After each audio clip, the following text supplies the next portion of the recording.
Alright, I guess let's get going. I mean, we do need Rizu here because he's about to lose a bet, but I guess we'll get going.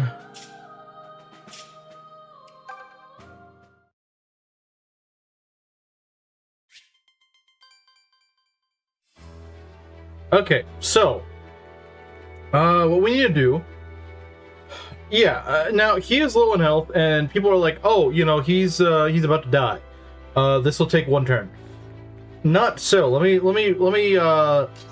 go and reiterate what's happening. So when you kill with the falchion, and unlike what Belt and Khmer say, yes, a crit would kill him. A crit would kill at this point, but it will not. It is not a guaranteed crit.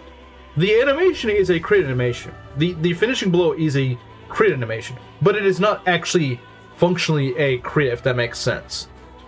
And you might be wondering, how do I know this? Because I actually watched a few videos of people fighting Duma, and when they get to this point where it's like, oh, 18 damage times 3 would be a kill.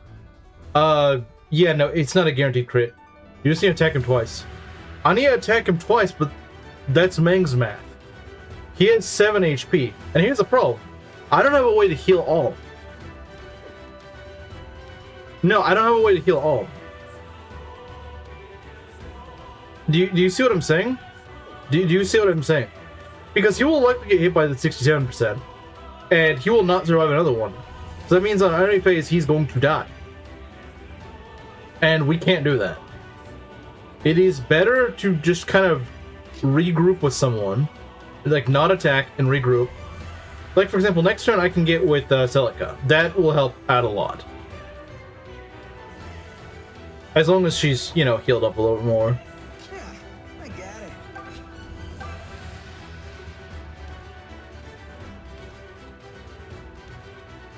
Yeah, my healers are dead. Just attack no boards. I'm not about to throw the run at the very finish line. I know you want it, but I'm not doing that. Much appreciated. I'm sorry, Khmer, that's just not what I'm gonna do.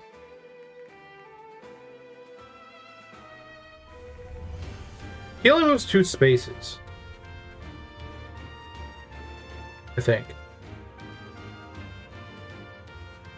Regroup then attack then? That's what I'm thinking. Nobody has a healing spell? Well, my guys that heal don't have ranged healing is the issue. Just leave it. They don't have ranged healing, and that's the problem.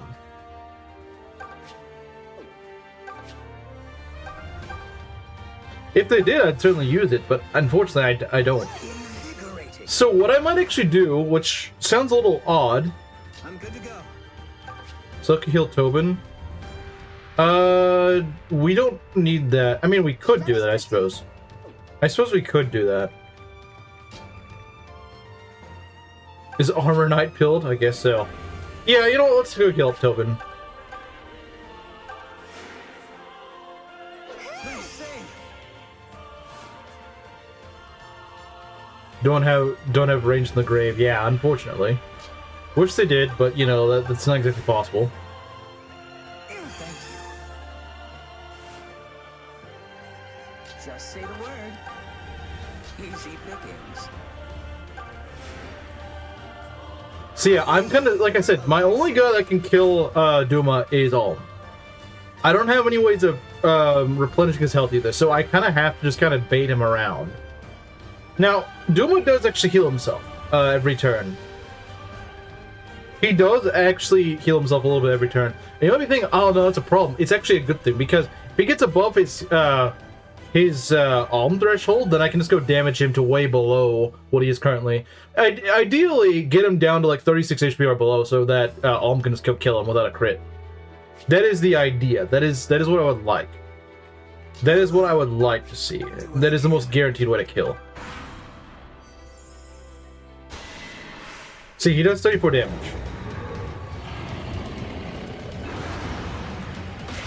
And unfortunately, very accurate. Okay, so, right. He is... I'm not sure what his health is at... Oh, crap, that sucks. But we can get out of his range pretty easily, so it's not a big deal. So yeah, we want him to get to, I think, I don't remember what exactly the HP thing is, But in theory, what we want is... It's not quite... I'd heard that the Mage Ring is actually good for killing this, for chipping him down, but it doesn't seem to be the case.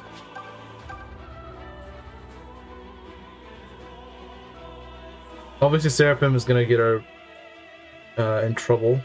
Excalibur's not going to work. Ragnarok would be great, but the problem is he does too much damage. What was this accuracy against Saber? Well, it just doesn't happen. So this may actually be even harder than I thought. This would be even harder than I thought, because unfortunately Celica does not just get the free damage on him. She just doesn't. She doesn't get the free damage, and I kind of need it. So the next best thing I can do is just hope for some high crit. And send everyone. Well, the problem is that once he gets below 50-something HP, you cannot damage him. Use Ragnarok to... But she dies, you idiot!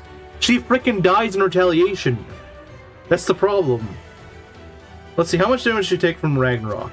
Takes 10... Yeah, and then she's gonna die to a Ragnarok. I'll get this done. Yeah, shut up, Kamaru. Shut up, Kamaru. Although you could argue that this would be the turn to actually attack. You could argue this is actually the turn to attack because he cannot, he can't use his, he can't use this and his laser beam. So this is actually a free turn if you think about it. If you think about it, this is actually a free turn.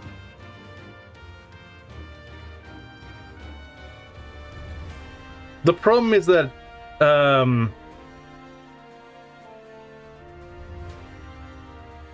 so in other words, it might actually be best viable to kill him right here. If Alm can survive a hit, that is. Obviously, I'm not going to do this right here. Stand back. But, in theory, if he was above health...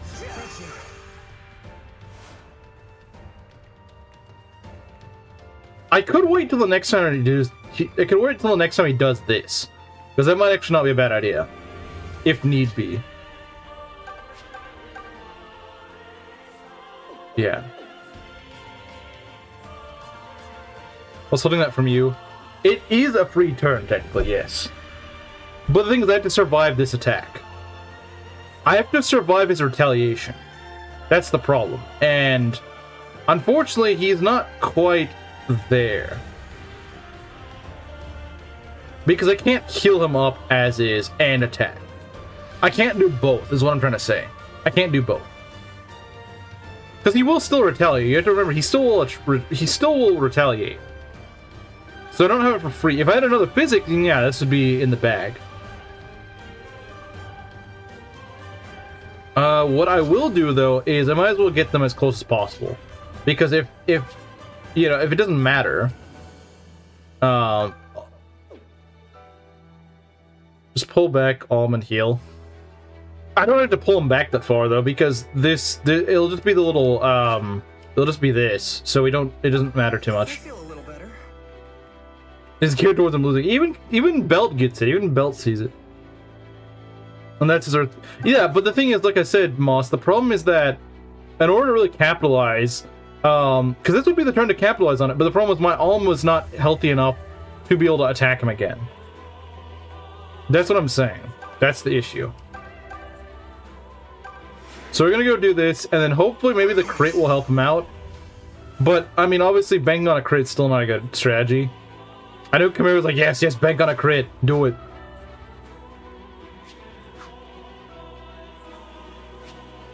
Yes, Almond Silka support will give him a lot of crit, but it won't guarantee him to kill. Spirits of the earth, heed my call. Okay. When I'm feeling generous. You know what? Maybe we should get Rizu here and say that my punishment if I lose this run is playing Smelliest, and then Chimera will suddenly be like, okay, fine, I'll give you good advice. That's the one time I think Chimera was ever rude for me to actually win. Okay, I don't know if he's, Okay, I think now we can hit him. I think now we can actually hit him. Let's go. Oh, that's quite a bit of crit. The problem is that Celica would need to do a lot.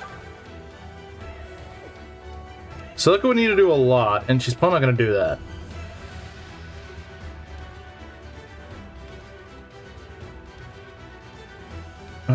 Yeah, we need to make sure she doesn't die. Could also not do that, because that's not going to work. Hypothetically speaking, so Hunter's Volley drains out what? 8 HP. And he does what?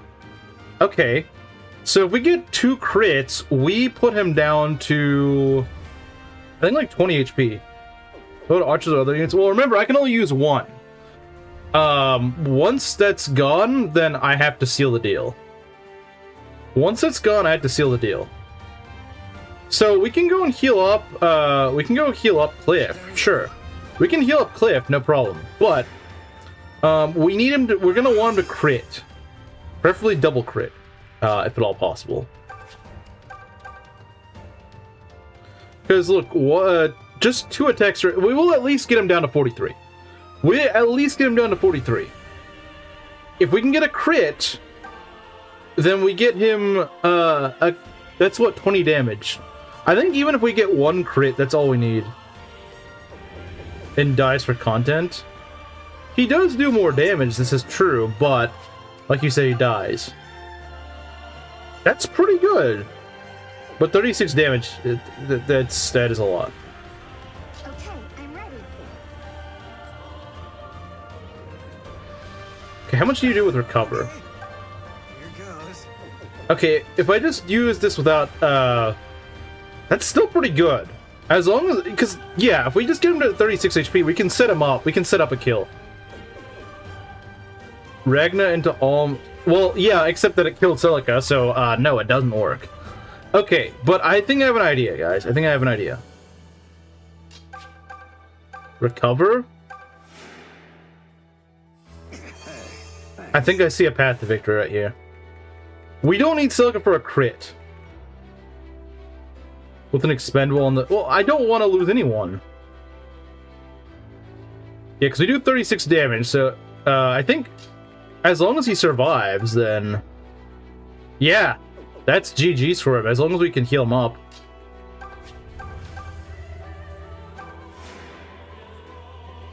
I think this is GG's, guys. I think this is GG's. I think this is GG's. We don't even need Celica. We don't even need Celica. Alright, I'll handle this. Actually, if we really wanted to. If we really wanted to. Oh, man, we could do that. We don't need to. It's completely overkill. The pieces are there to be sacrificed. We're gonna do this as clean as possible. Okay, let's go. Even if he doesn't crit. Even if he doesn't crit at all. Everything is set up perfectly. Okay, that's fine. Ah, crap. Wait. Oh, crap. That doesn't work. I thought it... Okay, that's not good. That did not work the way I intended it to. That is not what I thought it was gonna happen. That's not... I thought it was only after he gets through with his turn that it would do that. That's not good. That's not good. That's... Come on, why does it work like that? That's stupid. That's so stupid, man. Like, why does it... Why can't it just let him have the attack? He could have crit at the very least. I knew that there's a cutoff, but I thought that was after the turn. Sacrifice Saber. You do realize I can't guarantee finish him.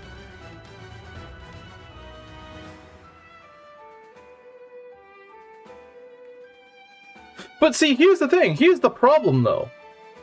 Even if you're right that I can sacrifice Saber, even if I say, okay, here's the thing. If I attack with Alm right now, and I don't kill, does he go for Saber or does he go for Alm?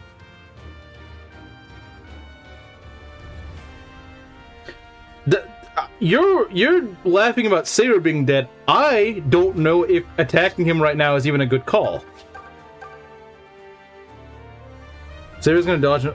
But what I'm saying is that if I just let him die here, it'd be completely pointless because he's still.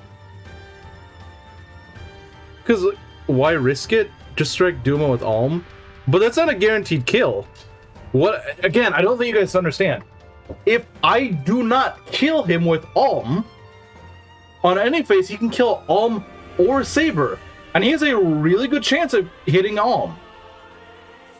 That's the thing. I don't know how his AI is going to work. I don't know what it's going to work for. If it sees 2 kills, which one's it going to go for? If anything, I would actually think he would go for Alm because he's way more likely to hit Alm. Like I don't know. I don't know. Put Alm next to Duma? What good's that gonna do? What good is just putting him next to Duma gonna do? Like, it doesn't mean anything. What happened?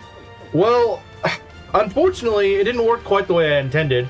Saber didn't crit, and he got him down to 41 HP, which is just in that stupid little zone that doesn't actually set him up for a kill.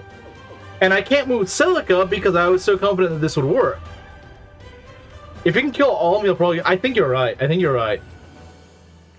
I think you're right. I hate to say it, but I think you're right. And so Saber would die for absolutely nothing. Saber would die for absolutely nothing.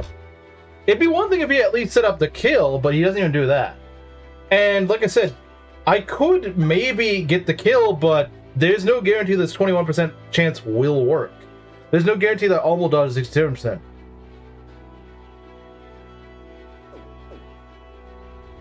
There's no guarantee. There is zero guarantee. That's the problem. When you don't have anyone but Alm... This is why final bosses that only one unit can kill are a stupid idea. Because you just don't... You don't have much to work with. You put Alm next to Duma and Duma goes for it, you'll be safe. Well, but like, what's the point of putting Alm next to Duma? I could put Alm right here and I'd be... Like, it doesn't matter. It doesn't frickin' matter. Duma doesn't prioritize who is close to him. He just says, okay, this guy's in my range, I'm gonna go kill him. If there's a guy that's in his range that he can kill, he's just gonna go kill him. That's all that matters. Like, the safest thing I could have done was if Alm was healed up when he was charging up the Earthquake, because that means that he would not be able to kill me. If he actually had the health to take it at the time, which he didn't. So yeah, I might just have to go and sack, I might just have to sack him. Well, okay, again, they're dead. I'm kind of stuck with a crap set of things that I can work with. Why is he so much stronger when I fight him on hard mode? I don't remember what he's like on easy mode. I have no idea. But yeah, I think I just have to let... I think I just have to let Saber take it and hope that he dodges. Because there's just not much I can do. There is faster, he's sure to dodge. He has a 36% chance of getting hit. Like, it's certainly possible. I feel a Well, little better. here goes nothing. Another turn wasted. Thank you. Thank you, game. Oh, now you actually... Wait, why do you have such high hit right now? Well, yeah, he's probably dead. Why does he have this Oculus thing? What is it? Why is he suddenly using this Oculus thing? Man, Saber didn't deserve that. Saber did not deserve... Okay. Now can we actually finish the job for once?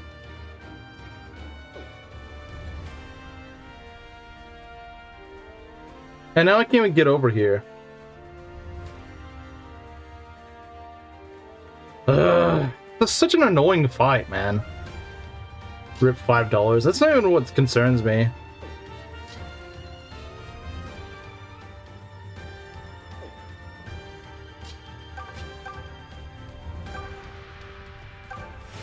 I need the women over here. Too kind.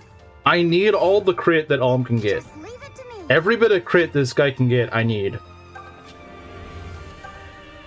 Every bit of crit this guy can get, I need right now.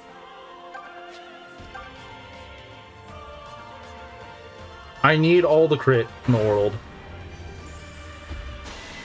This is fine.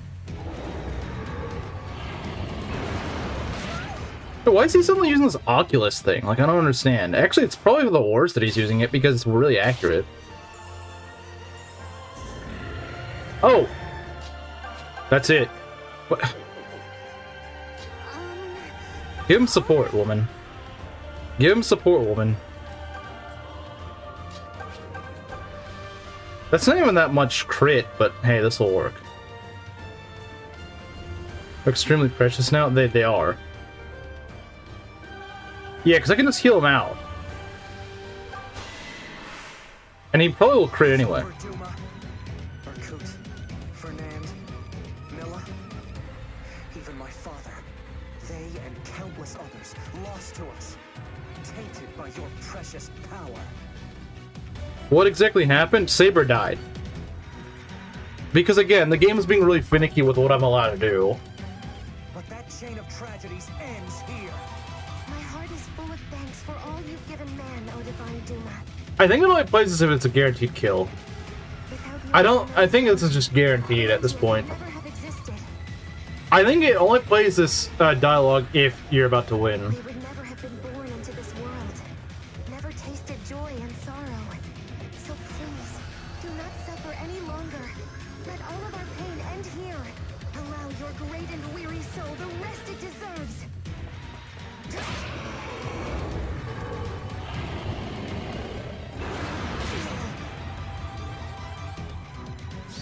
Yep, there we go. This ends here.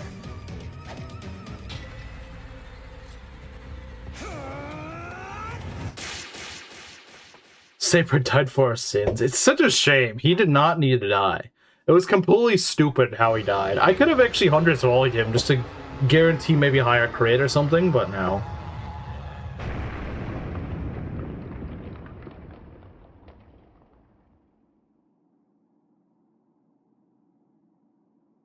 Well, it wasn't deathless, even though I was at the cusp of getting it, but... So be it, I leave Valentia's future to you, her hero. Take from us what lessons you will, and shape her into a land to remember. The Taint Man died. Strong like Duma, and fill her with Milla's love. And Reese's not here to watch. Let our grave mistakes be warnings of where not to tread as you lead her forth. Now we shall sleep, and never shall you disturb our slumber.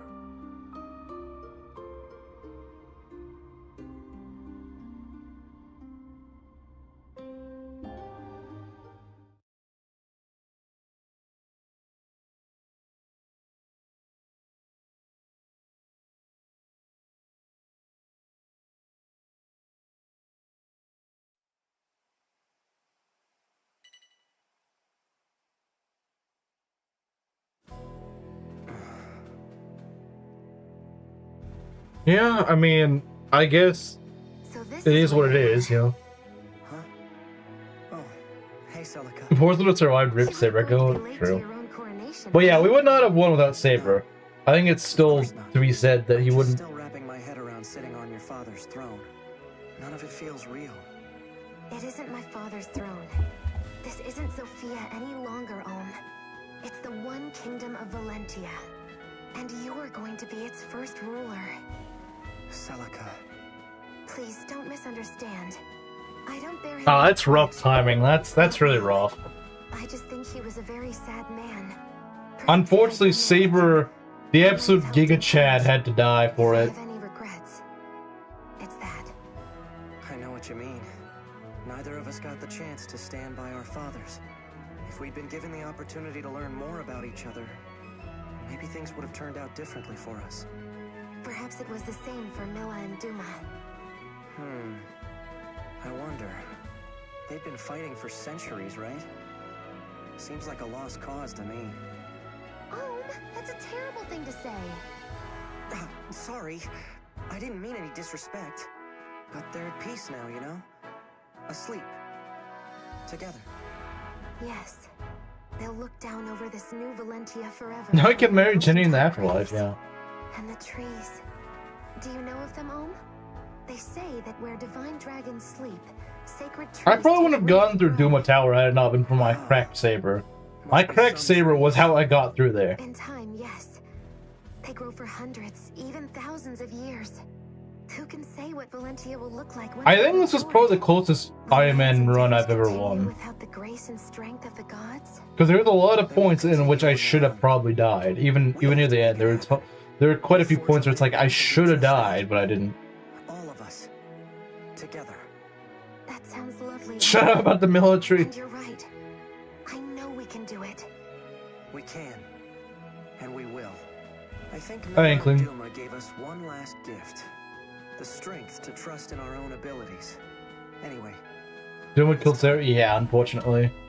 Let's go, Celica. Gladly. The Cursed Tree of World map is not true. That was probably the toughest Ironman I've ever won. Winning someone I remember saying that this game would be impossible to invoke. It's not impossible, but it is dang really hard. If anything, it's harder to win without Fortify. Fortify, you need for the final map. You really do.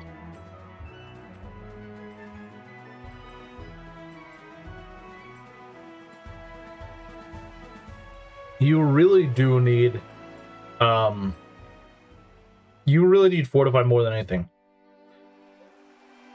You don't need Silk's corny warp. You don't need that. What you need is Fortify. After countless sacrifices, at last, a new peace dawned in Valentia. Was it inexorable fate that saw this conflict erupt?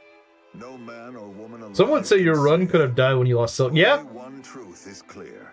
War will come again, when man grows proud and slothful once more, and its flames will devour one and all, raging until the very earth itself lies scorched and bare of life.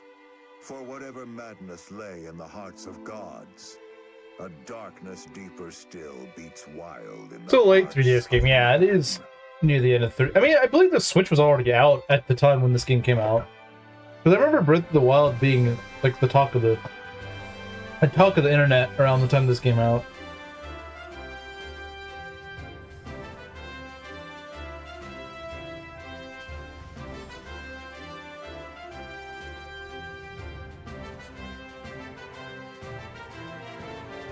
Wait, why does it say? Oh, it means the enemy's scale rating, not the. I was like, there's not 398 units, but it meant like the power scale. Okay, that makes more sense. I wanted a game over. Well, it's a game over for Duma. Yeah, it did come on the Wii U first, but I remember that the Switch was fairly soon. The Switch was out when this came out. This game is 9 years old. It is. How to make me feel old, man. I was still in high school when this game came out. This was what I was playing in like my last month of senior year in high school.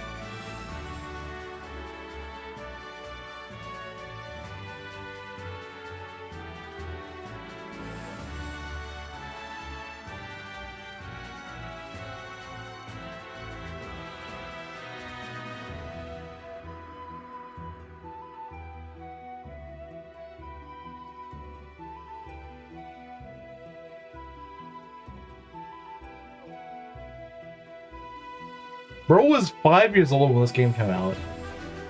Bro was 5 when this game came out. I can't imagine that.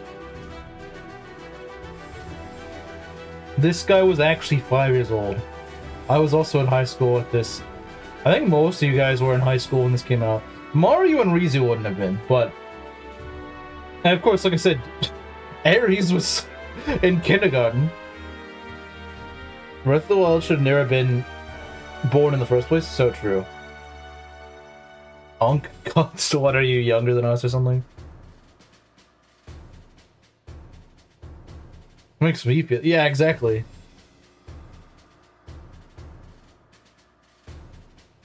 Back starts cracking. You know, I'm 26 and my back has not started cracking, fortunately. I'm sure in a few years. In a few years it may start doing that, but fortunately I'm not quite that age yet.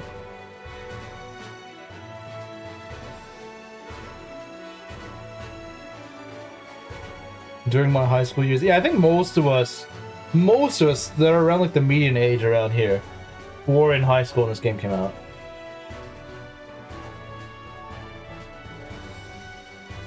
.9 here. So you're a little bit older. You're a little bit older than Mario and Rizu, not by much though, but like a year or two. So yeah, you would have already been out of high school by then. What do Zoomers consider Unk status anyway? Anything older than them, I assume. Mine hasn't physically, but thanks to Ares, it is cracked spiritually. Are there any other challenge runs you can do for this game that you can think of? For Sacred, not Sacred Stones. For this game, no, not really. And oh yeah, we get the ending. Rip Tatiana. Yeah, this is one of the. Her and Saber are like the saddest deaths of the run. Alphas call us that. That's true.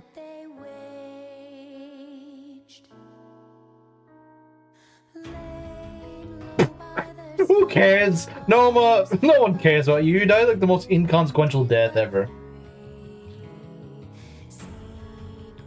Also laugh at this woman. Everyone's like, oh, you're gonna suffer for losing to— Nah, screw Silk. I still stand by that. I spit on her grave. I spit on S grave too. Peak song, I agree. I actually think this is better in English than it is in Japanese. Not to say the Japanese version is bad. Myson? Oh, he's the lowest kill count surviving guy.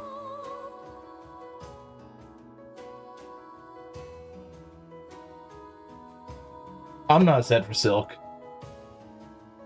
Nothing of value was lost. You're about to lose for not having her, but I didn't. Catria, man, Rizu doesn't even get to go cry for Catria because he's not here. Catria honestly shouldn't have died. Python also shouldn't have died. Rest in peace, soldier. You had potential, just sadly this just wasn't the run for you. Clive, laugh at this man's funeral. Laugh at this man. Laugh at his corpse.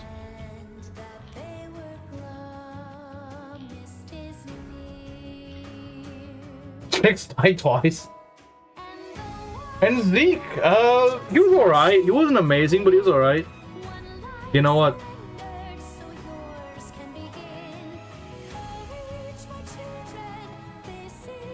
The loss of Tatiana, the woman who had loved him deeply and unconditionally, took Zeke with grief. He abruptly vanished from Valentia shortly after the war ended. While some claimed to have sighted him in Valentia, none of those sightings were confirmed.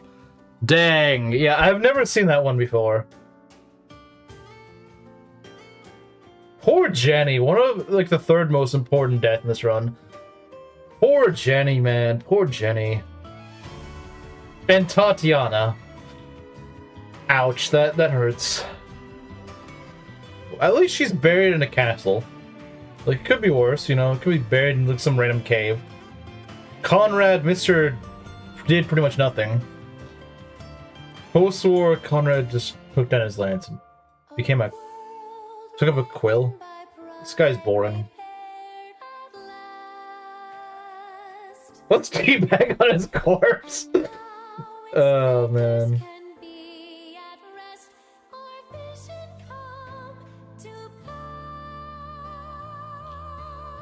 Atlas was another one who... he was really good. It's just I was making a really stupid misplay. I made a really bad judgment on that map.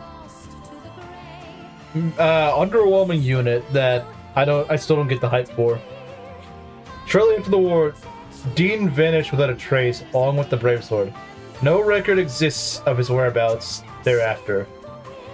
Wow, what a fantastic ending. It's Nimrod on my side. Should be happy that... Oh, her ending's gonna be depressing. Poor Paula, her ending's gonna be depressing.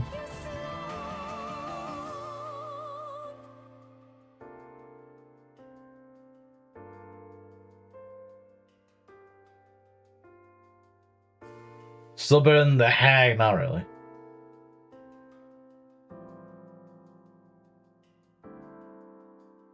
And Luthier. Hey, look, Luthier fans. He lived, painfully aware of the inadequacy of his magic. Luthier journeyed across the sea. What he did there is unclear, but stories tell of a steady stream of angry ruffians who later came to Valentia with a bone to pick with an eccentric mage. I like how it's just nothing of Delthea. Like, he just has nothing to do with Delthea anymore. Clive's death forced Matilda to carry on in his place as captain of the One Kingdom's Brotherhood of Knights.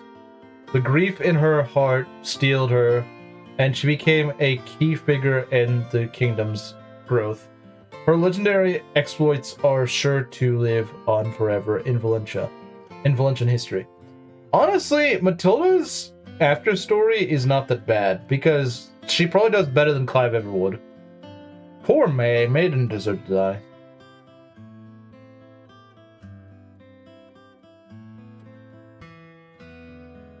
Unironically better. Yeah, unironically. Valbo! Valbo!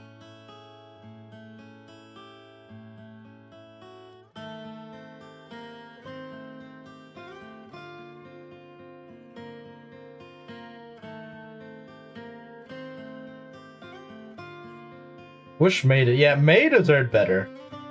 May deserved better. Bowie deserved better. Bowie freaking carried this run. He deserves his wife.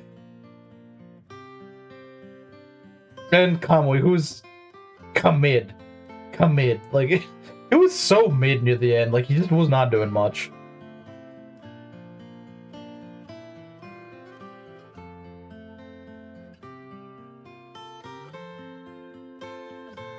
True armor knight, yeah.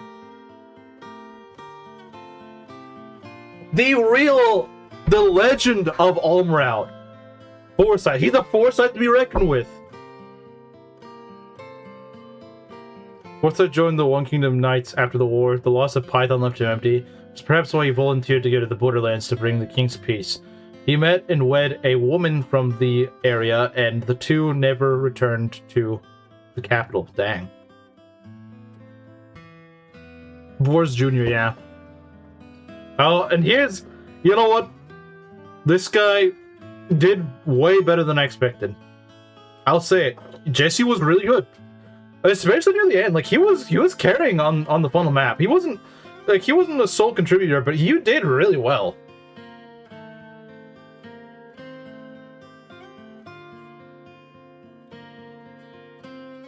Jesse was really good. Jesse was fantastic. And here we got Gray.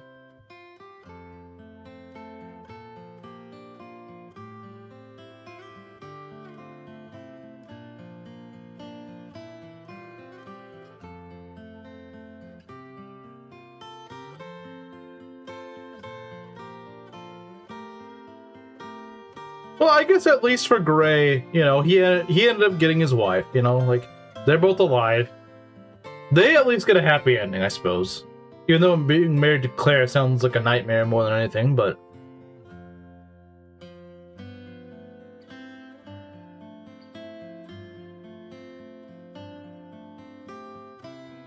Oh, birth maxing?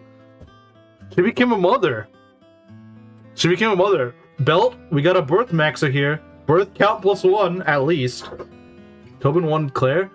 They kind of imply he did, but he never really went out of his way for it. I don't know. Gray was kind of alright in the end, because he got the Brave Sword.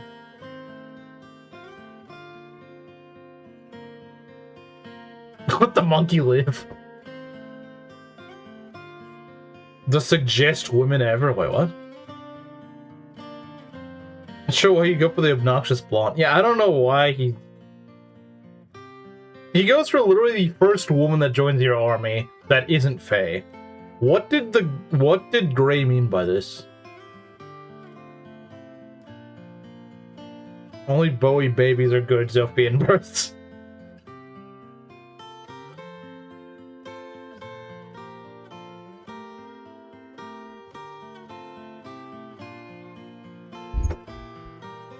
Small gifts. Okay, fair enough. That makes a lot more sense. Man, it's so sad, man. He didn't deserve that. He's the legend of Celica's army, but he just, besides Saber, only after losing May did Bowie realize the nature and intensity of his feelings for her. Racked with regret, he poured himself into his work, ultimately succeeding Noma as High Priest of the Priory. He spent his, well, yeah, he's considering he's dead, and he's freaking Noma. Spent his life there aiding the poor and humble, yet rewarding service. Fate and that's just phase. Oh man, this is gonna be sad. Though painful loss hung over her, return home like a dark cloud. The annals of Arcanine history are replete with tales of Paula's glorious exploits later in life. I wonder if she has a different ending for if there's one sister still alive, or if there's like 0, or it's just like they always says that if one of them's dead. Cliff, not quite. He didn't carry quite as hard as my previous Iron Man, but he still did really well. He lived but died in life, yeah. Honorable became the truest. Yeah. He's just like me. Bowie's just like me. Everyone, salute Saber. He fully deserves it. I would not have won this run without Saber. Saber, your contribution will never be forgotten.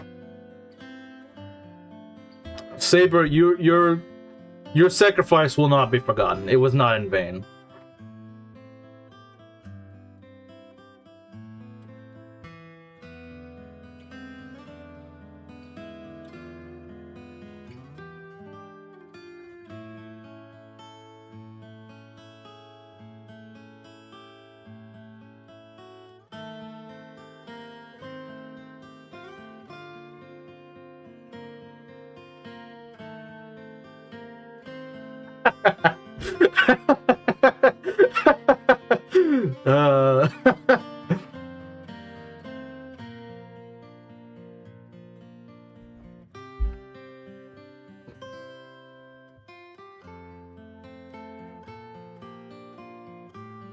Yeah, Alm did pretty well.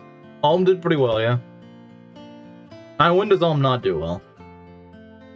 Although I do think I think the last Alm I had was better. I think he was better, but this one was also pretty alright.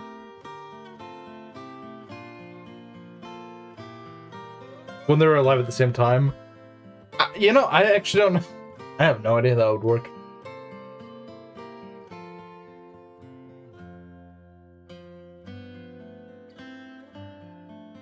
Going to Indiana and take away his warrior hat. I thought Slim was the one who wears the warrior hat. The Taint Man got what Tainters get. I don't know, sounds like Pope to me.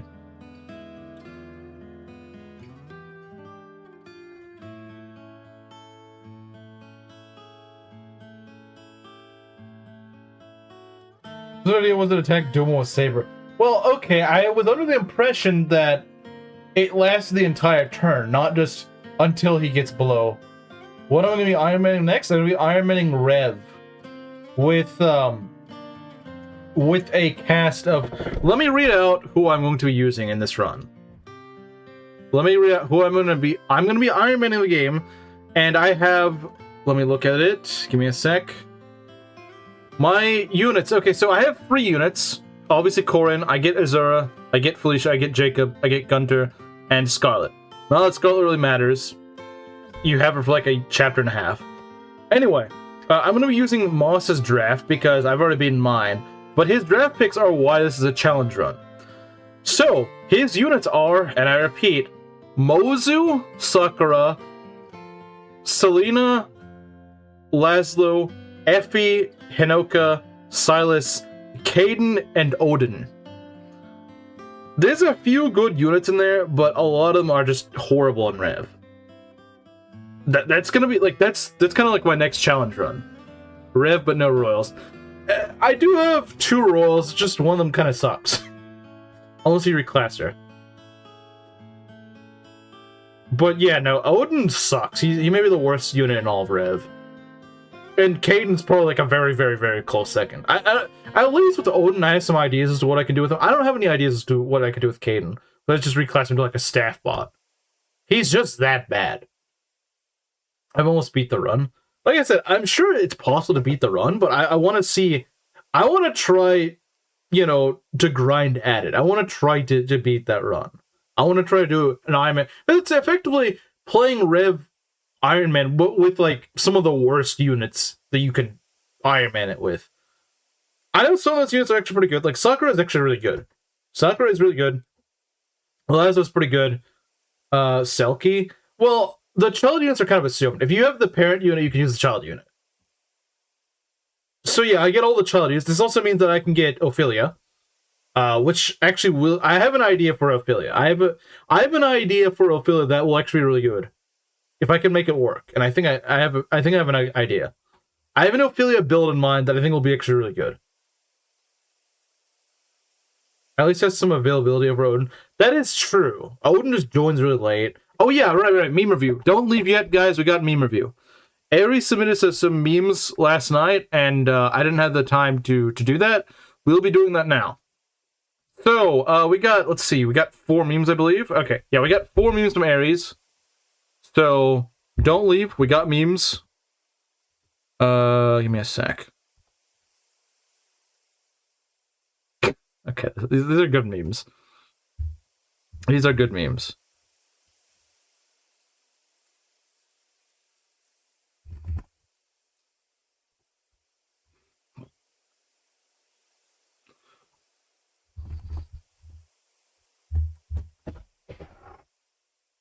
Okay, give me a sec. The thumbnail name gonna be?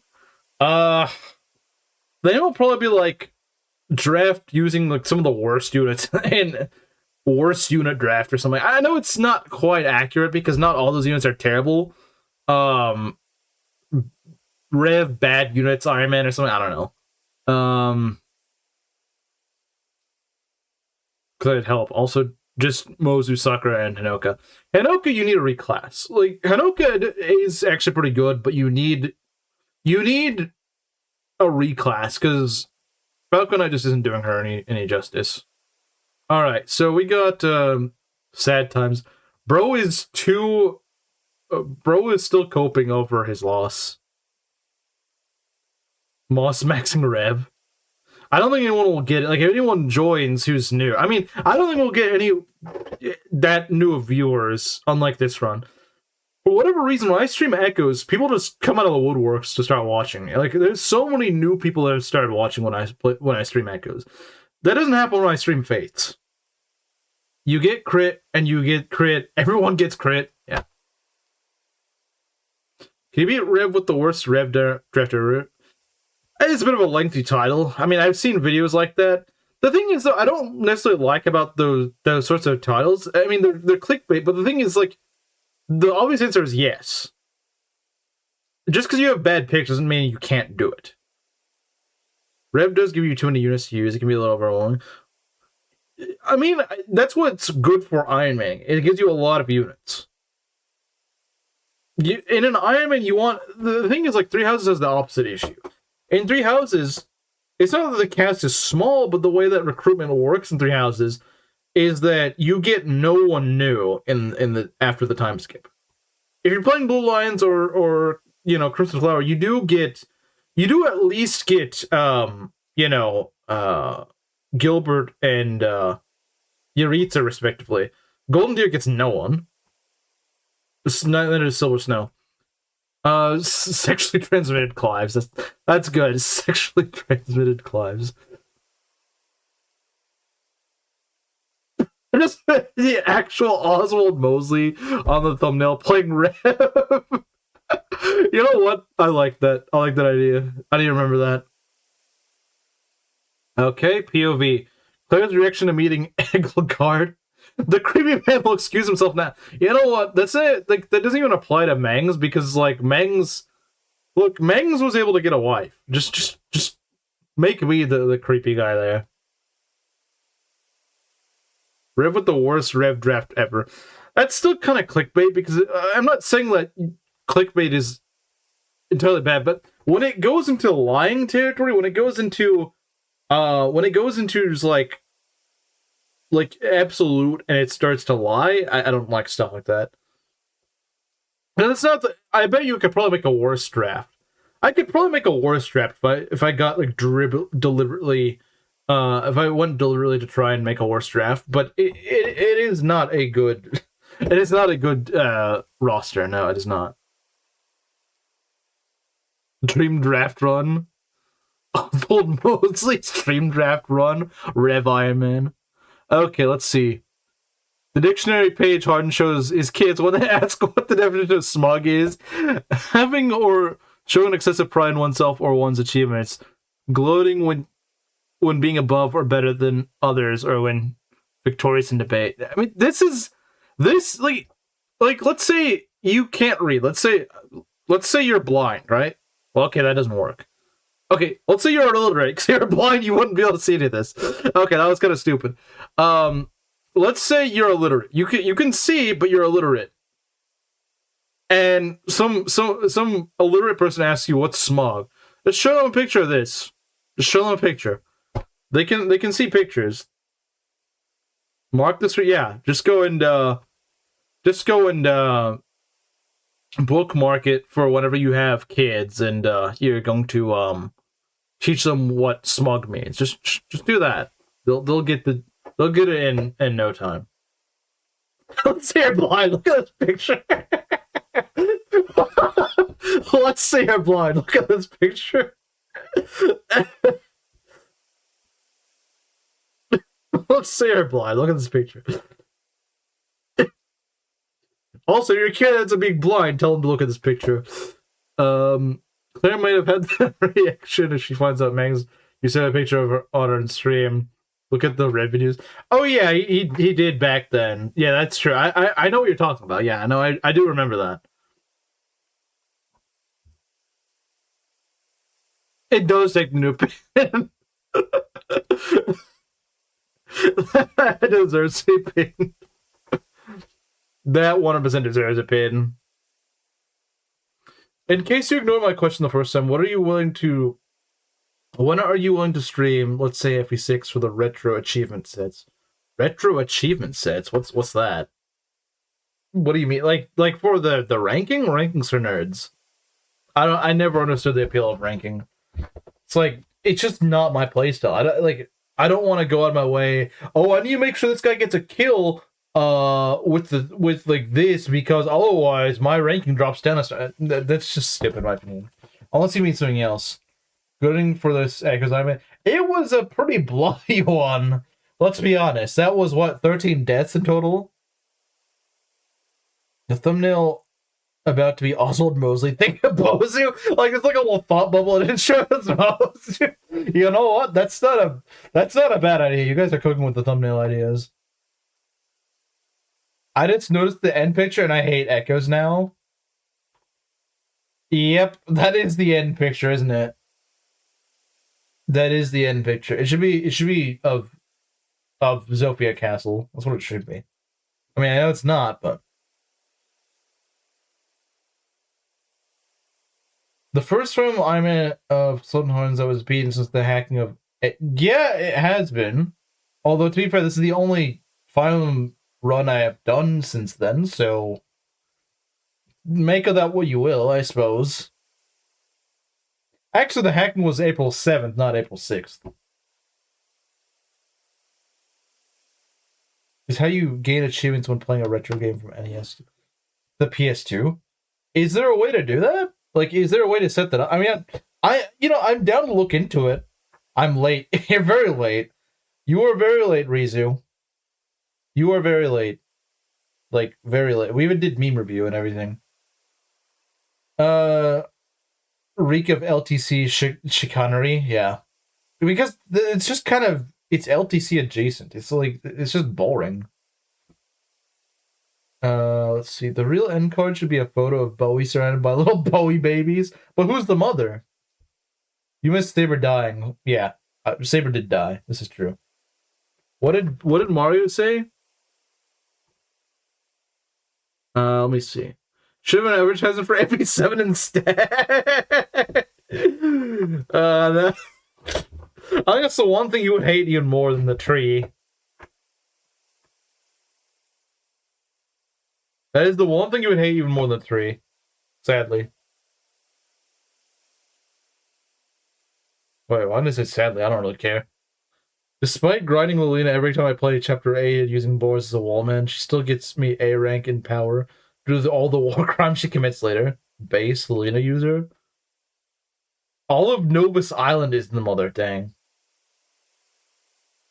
The mother was some random church girl that Bowie met later on. Maybe. Saber, yeah, he did. I get timed out, and Belt did not like what you just said. Belt did not like what you just said. He did not like that. Belt does not support any FE7 promotion.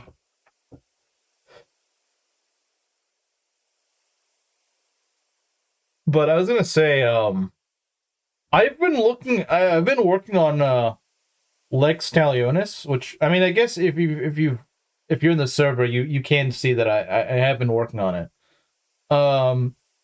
I wanted to work on what I've been working on is Grunderfield map from Three Houses. It's a little uneven. Let me see if I can actually. Let me get a screenshot of it because I can show you guys. I can show you guys, those who aren't in the server. Most of you guys have probably already seen it, but those of you who aren't, I want to show you guys. Now, mind you, it's not 100% complete. So if you're like, oh, this is kind of off, well, I mean, it's not 100% complete yet.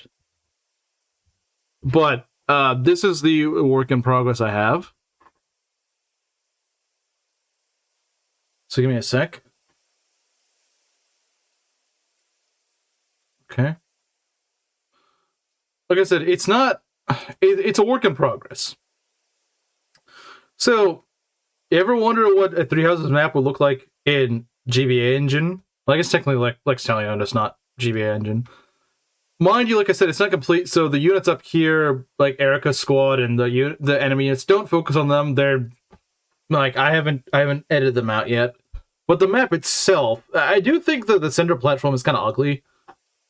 The central platform is kind of ugly. The stairs just look really bad. I don't know how to make stairs work with I don't know how to make stairs work with the at least like going outwards with the way that Three Houses does it, because I don't think those assets are really there. Battle Eagle Online. Yeah, I'm glad people can recognize it, but then again, I did say Grunderfield, so you know, it's kind of a given.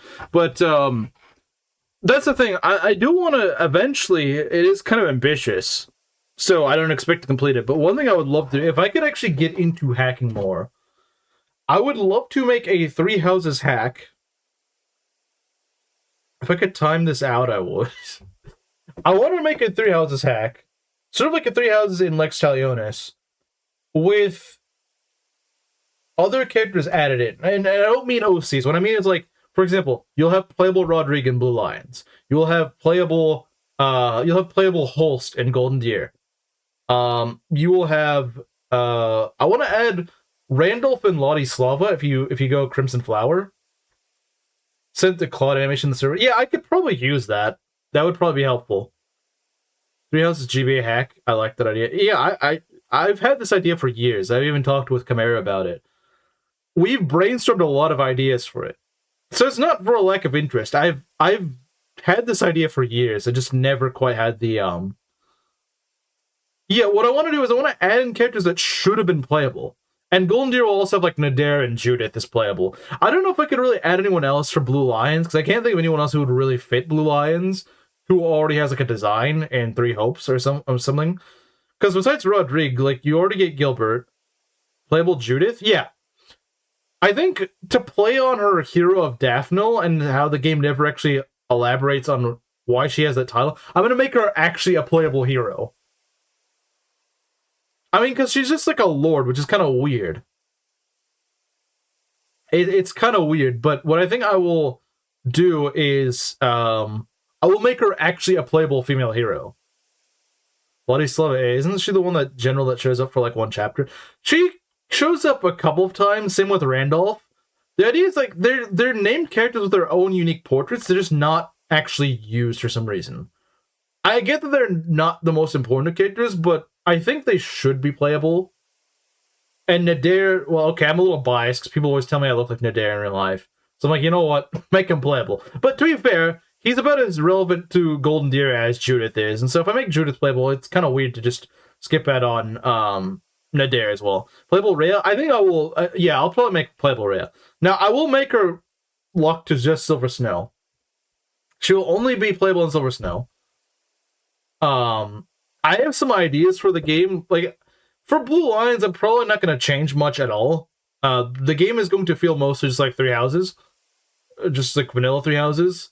I might introduce some beta ideas. Like, for example, where Felix and Annette actually betray you. I may reuse that idea. Now, I will have them rejoin you back. You know, if I do go with that idea, I will probably have them join you back. But it will, maybe it's like a paralog or something that gets them. That's another thing. I do want to eventually add in new maps, because one criticism that Three Houses has is just like it doesn't have enough maps. It reuses way too much. So yes, I will use those maps that are in the game, but I'm not going to keep every single paralog using the same map and whatnot. I'm not going to do that. The chapter maps I probably will use for the most part, but where they reuse them for paralogs, I'm probably not going to do that. Basically, I'll go with Ray. Does say about the same story-wise. Sort of, yeah. Removing Felix ticks most people off. Removing Rally Wife ticks me off. Well, the thing is, you'll still get them back. It's not like you just get completely screwed out of them. But it's because there was a beta idea that was actually kind of interesting. Should I leave out Monica? I don't like Monica personally, but I think just for consistency's sake, I probably will add her. So I'm adding in Rodrigue and Holst. I feel like it would just be inconsistent to leave Monica out. Like I said, I don't even like Monica, and I don't even think she contributes much as a unit because she's another mage in a house full of mages. Like, that doesn't really do much. Whereas I think Randolph and Lottie's Slava for the Black Eagles actually does do quite a bit. They don't have too many physical, like really heavy physical bruisers, especially like a Wyvern. They don't really have Wyverns. Not really. Not canonical Wyverns. And I guess maybe you could have maybe Casper could go more like around the route of maybe like a Berserker or something, whereas Randolph could they could kind of like the little fighter bro duo where one goes Berserker, the other one goes maybe like Warrior. Maybe like Randolph could be like a Warrior or something. You have a beard? Yeah, I do. Trying to look like his PFP. I don't really look like Harden. I kind of, a little bit, but not really. Petra is their easiest Wyvern, but she's not canonically a Wyvern. She just becomes an assassin. Since I don't know how I'm going to do reclassing, I don't know how I'm going to do that. For now, I'm just thinking of like their canonical classes. I will try to allow some sort of reclassing, so it's not just like you're just stuck with whatever the default is. Actually, I don't have a turban. I know. Thoughts on Margrave Gautier? I might add him. If I do add a new playable character to Blue Lions besides Rodrigue, it probably will be Matthias Gautier. But the thing is, even in Three Hopes, he's not that relevant. He does have his own portrait and stuff. Like, we know what he looks like. But I don't know if he plays that much of a... Like, we don't really know what his personality's like. Rodrigue has a bit of a personality. Like, we know enough about Rodrigue that we can kind of make, we can kind of... get an idea of what Rodrigue's like. We know what he's like as a character, but we just don't see enough of Matthias to really know how he's really like. Does skill buy with the persona skill? Are technically related, so fighter bros aren't entirely feasible. Unfeasible, sorry. Yeah, that's what I was going for, is that they are cousins. So they're sort of like fighter bros, but they're not as closely related. That's kind of the niche I want to go for. I want to make them feel like they work like a duo because they're cousins, and they even acknowledge that in the game. Say add Miquelon, but that's like a third armor knight. Triangle. Miquelon's actually a good idea. I like Miquelon more than Matthias because I think it's kind of weird for we know that Rodrigue in the story literally says that he leaves his younger brother in charge of House Feldarius. we don't know who Matthias will leave in charge of Gotti. Like, I think it's kind of weird to have a bunch of the fathers join in. We already got Gilbert and Rodrigue. So it'd be kind of weird to have a third one join. I think, yeah, honestly, I think Miquelon would be better. Like, maybe it's like a secret, like, sort of like, game option where you can actually save Miquelon and he ends up joining you or something. I don't know. That would be interesting. Make an armor knight who can steal. That would be interesting. I would actually kind of like to see that. That's a cool idea. I didn't think about Miquelon, but I like that idea. I kind of like that idea, yeah. Also, another thing I want to do is I want to make... One thing that Three Houses doesn't do that I want to make actually a thing in this hack is make it so that you can actually recruit enemy units. Like, for example, maybe not everyone can recruit everyone. Like, if you're fighting Hubert in Golden... Well, just any time, you shouldn't be able to persuade Hubert. Hubert is very loyal. It doesn't make any sense for Hubert to join. But, per se, like, let's say you're fighting at... whatchamacallit?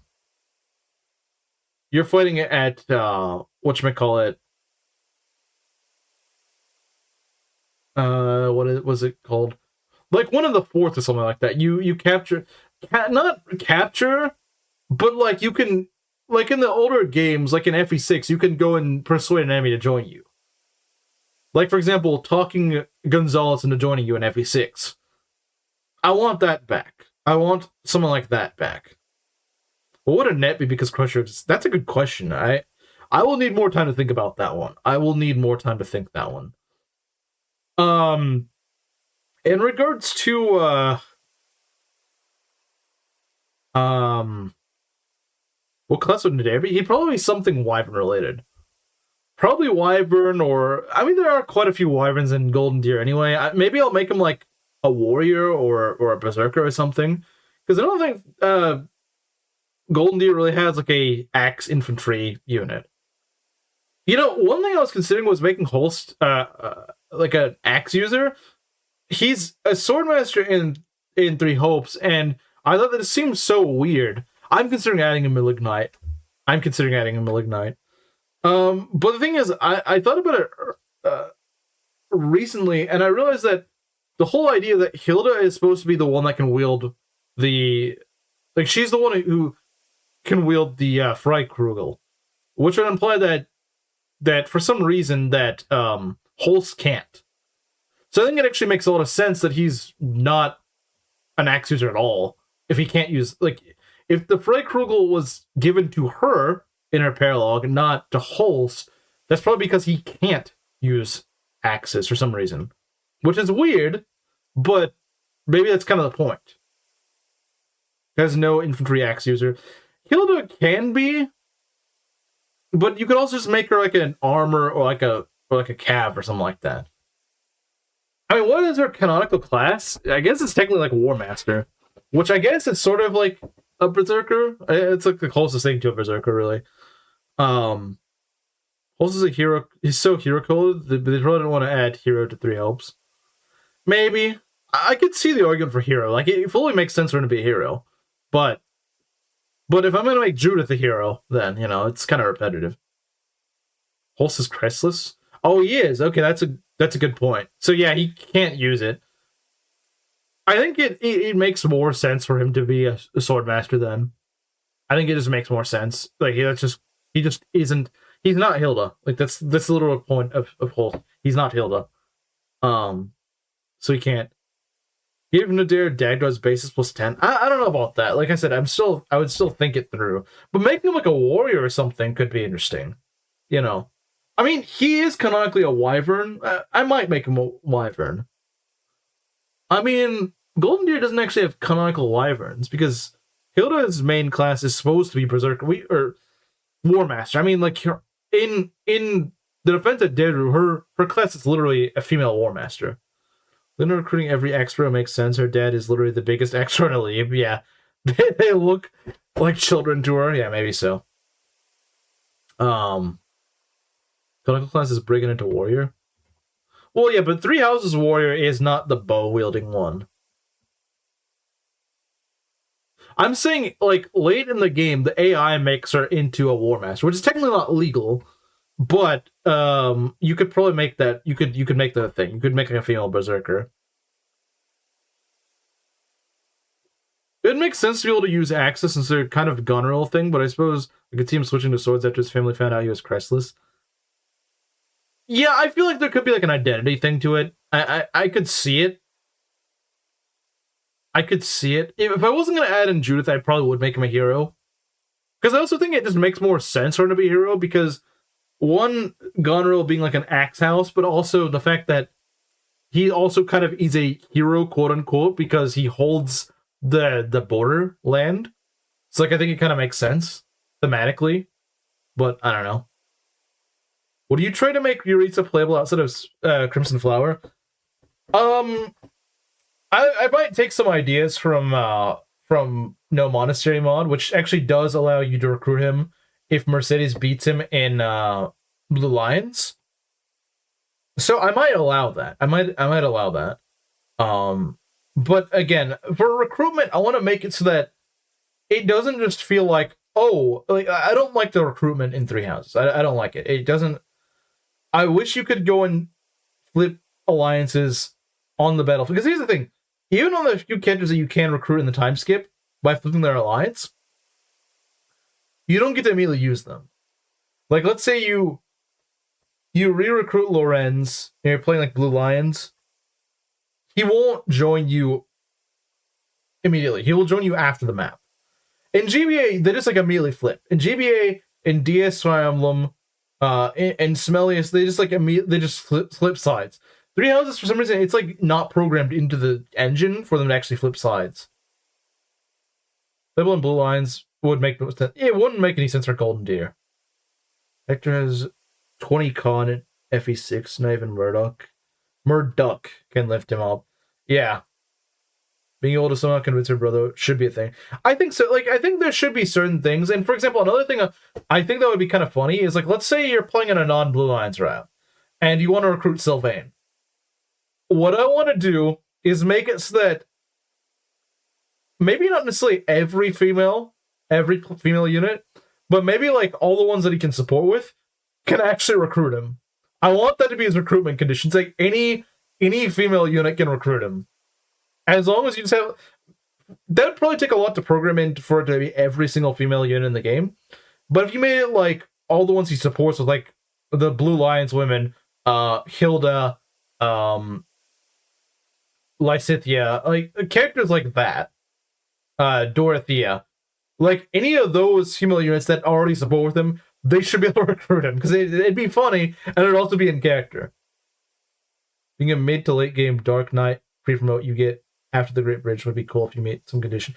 I think for the, like, for example, for Lorenz, what I would do for recruitable Lorenz in Blue Lions, what I would do is I would make it so the game doesn't go and cuck you out of the stats he will have when you fight him. I might even consider using harbor bonuses for recruitable enemies. I may even consider that because I know some people hate harbor bonuses. I love them because I like being able to use something that the enemy is supposed to be the only one that has. That's why I love Mug. I love the freaking Mug concept. I love that. I like being able to take what the AI usually uses against me that feels like it's kind of cheap. Like, hey, let me use some cheap stuff too. I like it when you can do that. And so, well, the harbor bonus is probably not going to be that high. They're not going to be like maddening. I'm probably not going to recreate the stats of maddening.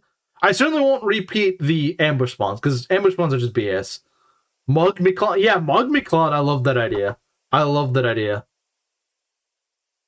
But what I would do, realistically speaking, for Lorenz, is he will join you as a Dark Knight, and he will actually be like a mixed tank. He'll be like Leo in Fates. Think of like Leo in Fates. He will actually be able to tank things. He won't be the tankiest guy in the world, but he will actually, like, when you get him and you use him on his join map, you will actually like, dang, this guy actually, he's not necessarily like the most offensively inclined guy, but he will soak up damage. He'll be able to soak up like a mixed mage and physical enemy squad, and he'll be able to he'll be able to actually take it. He won't just get folded in like 2 hits. Like, yeah, I don't like Lorenz, but I want to actually give him a fair chance. I want to make him into what he's supposed to be. I want to make him what he was supposed to be this whole time. And what he was supposed to be was pretty much like Leo. He was supposed to be Leo and Fates. But, for a different game. Didn't know Donlot was more than one person. Well, I figure if Donlot says it, there's probably at least a few other people that also agree. But yeah, I like Harma bonuses. I think I can understand why you would not want to add Harma bonuses to a game that doesn't already have it, but I think taking that away from FE6 is I don't agree with him on that. I think the problem is because then you're just taking away something that's only, I don't know, like I understand that it's not a Nintendo mechanic, but if you're gonna take away Harma bonuses from the player, then they shouldn't have Harma bonuses. The Harma bonuses just shouldn't really be there. I don't know if that makes sense. But then again, it just becomes normal mode. So, I don't know. Like, I feel like there's a better way to do it. It doesn't... It's part of the game's experience. That's how I see it. I think Harma bonuses are great. I love it. It makes units feel better. And sometimes Harma bonuses are just enough to make a unit go from, like, kind of mid to actually good, or terrible to actually, mediocre. Like, you can work with them, it's just they're not very good. Or even a good unit to, like, an amazing unit. So, yeah, I think I like that idea. I really do like the concept of that. And, yeah, I would like it so that whenever you recruit a unit in the time skip, that's the whole idea, is that I want to make it more Iron Man friendly. Whenever you get a new unit you recruit in the time skip from like an enemy, like a former enemy, I want the unit to actually be pretty good. Like, yeah, not enough so that they can solo the game, but where you actually feel like, dang, I'm getting a lot of use out of this guy right now in his join chapter. So if you do happen to be losing a good few units, you get Lorenz on that map, he actually feels like a good add to your army. Most units that get homos is a pretty good unit. That's true. But at the same time, I also kind of want to make maybe a reason to not recruit certain units. Like, maybe a reason to kill certain units. Like, maybe you get something else instead. Sort of like a Shura Boots sort of thing. Maybe not for every unit, but I do want to maybe give, like, a decision. A decision to the player. Like, oh, you can either get this character, or you can get this. Maybe, I don't know. You'll take a dump in that bed like an average... I mean, I don't think his takes are that bad, but I don't agree with that take. I don't like the idea of cutting out homos. Good add to your army, and Golden Deer and Crimson Flower. Well, see, I want to make him a good add in Blue Lion. Because I would like it so that, and not just Lorenz, but like other units as well. But that was because I was playing that map like a week ago, and I was like, why do his stats and level get degraded so hard? Like, why does it default back to what he was? Not only does that not make sense, it's also just stupid. It's gone for like half an hour and lost all the dev combo. Can I get a catch up? So yeah, I've been kind of running a bunch of ideas. I've been saying that I want to add in characters from Three Hopes that should be playable anyway. Like, for example, Blue Lions gets Rodrigue. I believe Mario said, what are my thoughts on Miklon? If Blue Lions gets another unit besides Rodrigue, I think I should add Miklon. I like the idea of Miklon. Miklon is a really good idea. I think Belt suggested giving him Mug. Like, making him like a thief armor, which I think is really cool. It's really unique. And I like the idea. I like the idea of like this thief armor Miklon. I love that idea. As for the other houses, I've considered for Golden Deer, I'm gonna make Holst, Judith, and Nader all playable. Miklon was your idea. I'm sorry. Okay, so Miklon was Belt's idea. Okay, yeah, I like the idea of Miklon. I really like that idea. I didn't suggest. Okay, yeah, sorry, I was mixing you two up. Miklon sounds like a recruitable if you lose Sylvain. Maybe. I mean, we could work on the conditionals, later on. But I'm just kind of brainstorming ideas right now. I do like the idea, though. I do like the idea. I can't see him joining it as Sylvain as in the arms. That yeah, I can certainly understand that. Because I think his hair looks like spaghetti.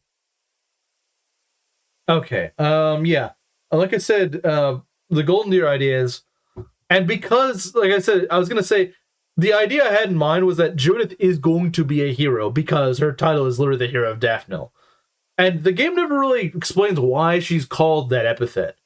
Why did she earn the title? I don't know. But instead of trying to make up reasons, I think I'm going to use that for a literal sense and make her a hero, a female hero. She's pretty much going to be like the echidna of Three Houses. The 3 units that can get correct matting stats and are cucked when recruited, which is stupid. Sylvain dies, he would take the house, so a makeover for him should be in order.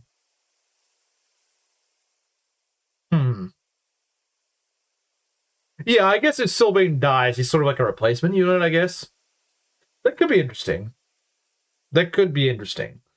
And then for Black Eagles, came up with the idea that I don't really like Monica, and I don't think most people do. But I think for consistency's sake, I will add her, just because she's the third one of the trio of new playables in Three Hopes. But I also want to make Randolph and Slava playable. Can females be heroes in Three Houses? I don't think so, but I want to make, like, the thing is, I want to make Judith kind of unique. I kind of, like, females can't be heroes in FE6 either, but a kid is kind of like the exception to the rule. And I think that'd be an interesting idea to make Judith similar to that. A plot-mandated replacement. Yeah, maybe something like that. But, like, I think Judith, like, the game clearly wants to do a thing with Judith, but it doesn't do anything with her. And I think that's a shame. And so I want to make it so that I want to make her kind of unique in that she actually is like the lone female hero of Three Houses. I want to do that because it felt like they were trying to do something with Judith, but like I could never understand what they were trying to do. They even gave her the access to rapiers, which is so weird because no one else besides the three lords can access rapiers. I think a non-main character lord class is unique. It is, but like the Lord class in Three Houses kind of sucks. Like I don't understand what they're trying to do with Judith. It felt like they wanted to do something more with Judith, but they just didn't. And I don't know what it was. Like again, also the fact they keep emphasizing like she's the hero of Daphne. Well, why is she the hero of Daphne? What would she do to earn that title? And so I'm thinking maybe you just make her actually a hero, make her a female hero. That's what I'm thinking. I feel she is more like the main character whose adventure is over.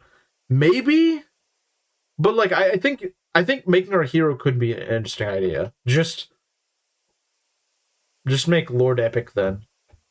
But then again, like, why would she stand on par with those? It's like a Valbar being on Guidance cover thing. It's like it doesn't make sense. Like, why is she giving Lord treatment when she's not a Lord? Like, it doesn't make sense. Just being a Lord is more unique than her being a hero. Well, yeah, but no one's really canonically a hero in Three Houses. Everyone could use the rapier. Really? I didn't know that. Her Star Lars, therefore, she's deemed heroic. See, this is one thing I'm probably going to disagree on. I think making her a female hero, making her like the only playable female hero, would be an interesting idea. And like I said, it plays on the whole hero of Daphne thing. She's literally a hero.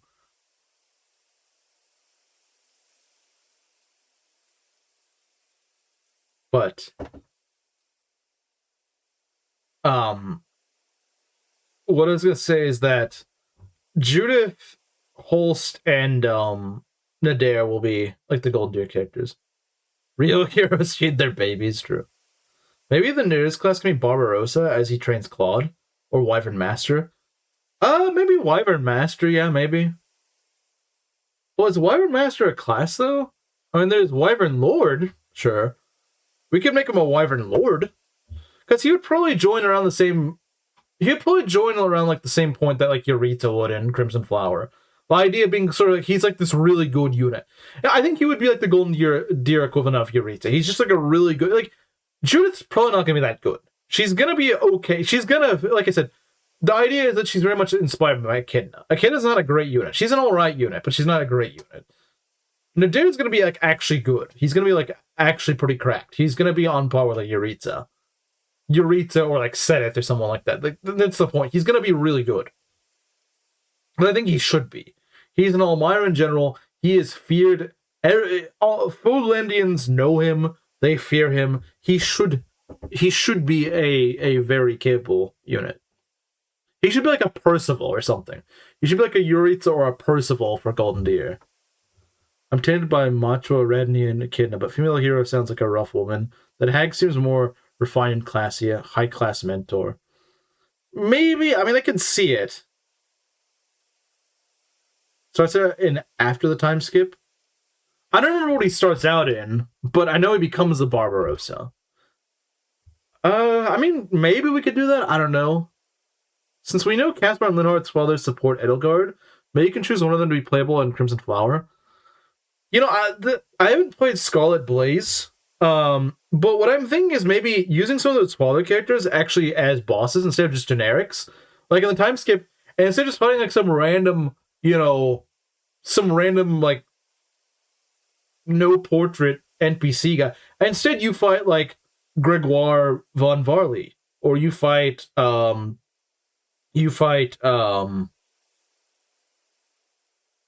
Hevering. Like, you actually fight these guys that are actually, related.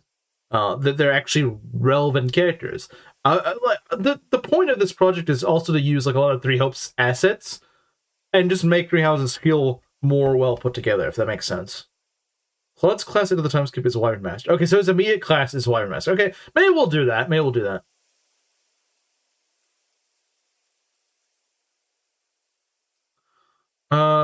Let's see.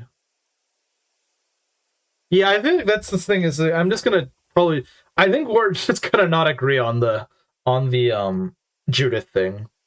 Count Burgleys would be epic. I don't think we're going to. Yeah, we might add in Count Burgleys. I don't know. I don't know if he would be playable, but he might be like a green unit or something. Same with like Matthias Gautier. Like they'll probably make some cameos. Some of the ones that I feel like there's less to work with, they will probably appear, or they'll be like a boss enemy or something like that. But I can't say like every of the fathers probably won't all. Most of them probably will not be playable. At least I don't, because I think that would just make too many units. You also keep in mind one point that I want to make. If I want to make this project as polished as possible, like let's say I do go through this, and I know a lot of projects don't make it through fruition. I know a lot of them don't. A lot of projects only get like 50% done. If I wanted to make this all the way through, you have to remember, I'm going to want portraits. I need portraits. That is one of my biggest concerns right now. Right now, what I'm trying to do is I'm trying to make a little project, a little mini project, where I make the Grunder field map, the Battle of the Eagle and Lion, pre-time skip battle. And what I want to do for this project, which I think should only last me until maybe like the weekend, but it's like a mini project to see how well I could do this. What I want to do is I want to put in all the characters that would be playable during this chapter. Like, for example, all the house characters, and maybe like Cyril and Flank. I don't know if I'll add in Cyril and Flank, because this is more of a test thing. It's really a make or break, but yeah, exactly. That's Belt gets it. And the thing is, I want a lot of the portraits in Clock's repo aren't that good. No offense to the artists. I understand that making those portraits is hard to do. But a lot of the ones for the Three Houses, and that's another problem.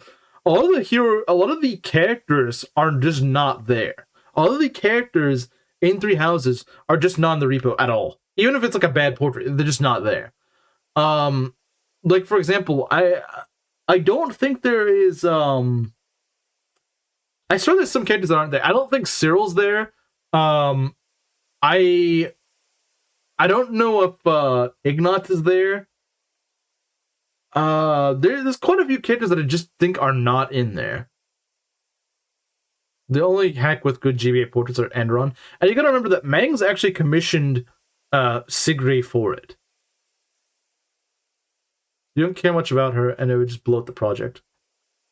To make it polished, you need to set limits. Like, for example, doing Edelgard's route is not something I recommend to you. Well, Edelgard's route, all that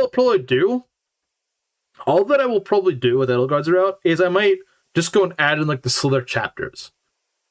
maybe like she goes and kills the Slytherins, and then yeah, I don't know. Like I don't know how much it would really change of Edelgard's route.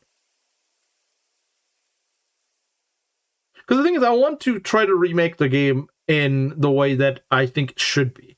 For example, Silver Snow, I think, should have Nemesis as the final boss. Making Rhea the final boss is just stupid. What I will probably do in Silver Snow is they will have a fight before the final map, Rhea, who will be playable, and then you will lose her, which I know may be an unpopular decision, but I think losing Rhea makes her a far more compelling story decision than just having her randomly become crazy. It, one, drums up Nemesis as a genuine threat, and two, it actually makes Nemesis feel more relevant. Well, it's what you have passion for. But the thing is, I have a passion for a lot of things in improving Three Houses. 1 or 2 routes max. I mean, we'll see, I guess. I mean, the reason why I'm doing it in Lex Talionis is because there's a lot less of a limit in what you can do in it. But the main concern I have, or maybe I shouldn't, is the portraits thing. Because a lot of the presentation is what's going to make this. And for this little simple map project I'm doing, this like one map project, I'll probably just use whatever there is, like just like splices or whatever. Of like the portraits don't necessarily look good because I'm doing this with like no money. But this will be extremely non-practical. This is a profitless project. Don't burn your time and patience. Yeah, but I've had this idea for years, and I want to make it into fruition. I mean, look, Meng's made Andron Saga, and no one's paying him for it. He just wanted to make it. Like I said, Khmer, I've had this idea for literally years, and I just kind of slept on it. It's not something that I think this will just go away after a year or two. Can always be swapped in at any time. That is true. I suppose that is true. But I do feel like it's kind of weird to select a character and they don't look at all like the character they're supposed to look like. Like, yeah, I understand that, you know, if you want a good portrait, it's going to cost a lot of money. The thing is, I think realistically, the best scenario would be to have someone who is like an artist, like someone who is a pixel artist who is actually invested in the project. Because they're invested in the project, I'm not saying they would do it for free. I don't think they would. But they might be a lot more willing to do work for it without you paying them like $1,500. Mechanics, design, and balancing are the real slow burns that can be fixed by the end. Yeah, I mean, I suppose I see what you're saying. Yeah, I could certainly see that. I could definitely see that. Yeah.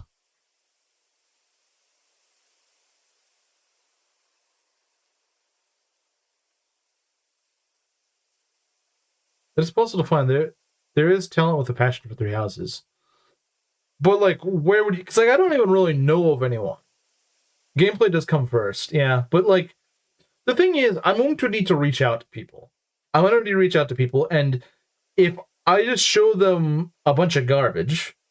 Because your first impression of the game, like Belt did say, is what you can see. I understand that, obviously, people are going to look at gameplay and be like, okay, is this gameplay any good? But the first impression, people will just click off if things just look ugly. If things just look ugly to the eye, they're not going to want to look. And so, I think the first part is just having something that looks good. But obviously I understand that gameplay also is very important. I know a guy named Hydre. He's a portrait maker. Maybe you could go and show me like some of his portfolio or something. Like, give me ideas of... Because, I mean, not everyone's style is my cup of tea. Like, I've seen some portraits that are really good, but I've also seen some that I was like, I don't know. The game feel is also important. That buys Kaga artists like me.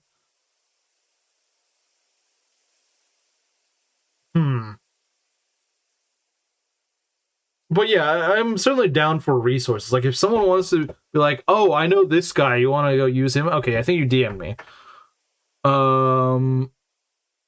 Oh no, that's the Claude one. Yeah, the Claude ones are probably the animations. The Claude animations are really good. I like this. If these are free to use, I will certainly use them because these are great. I love these.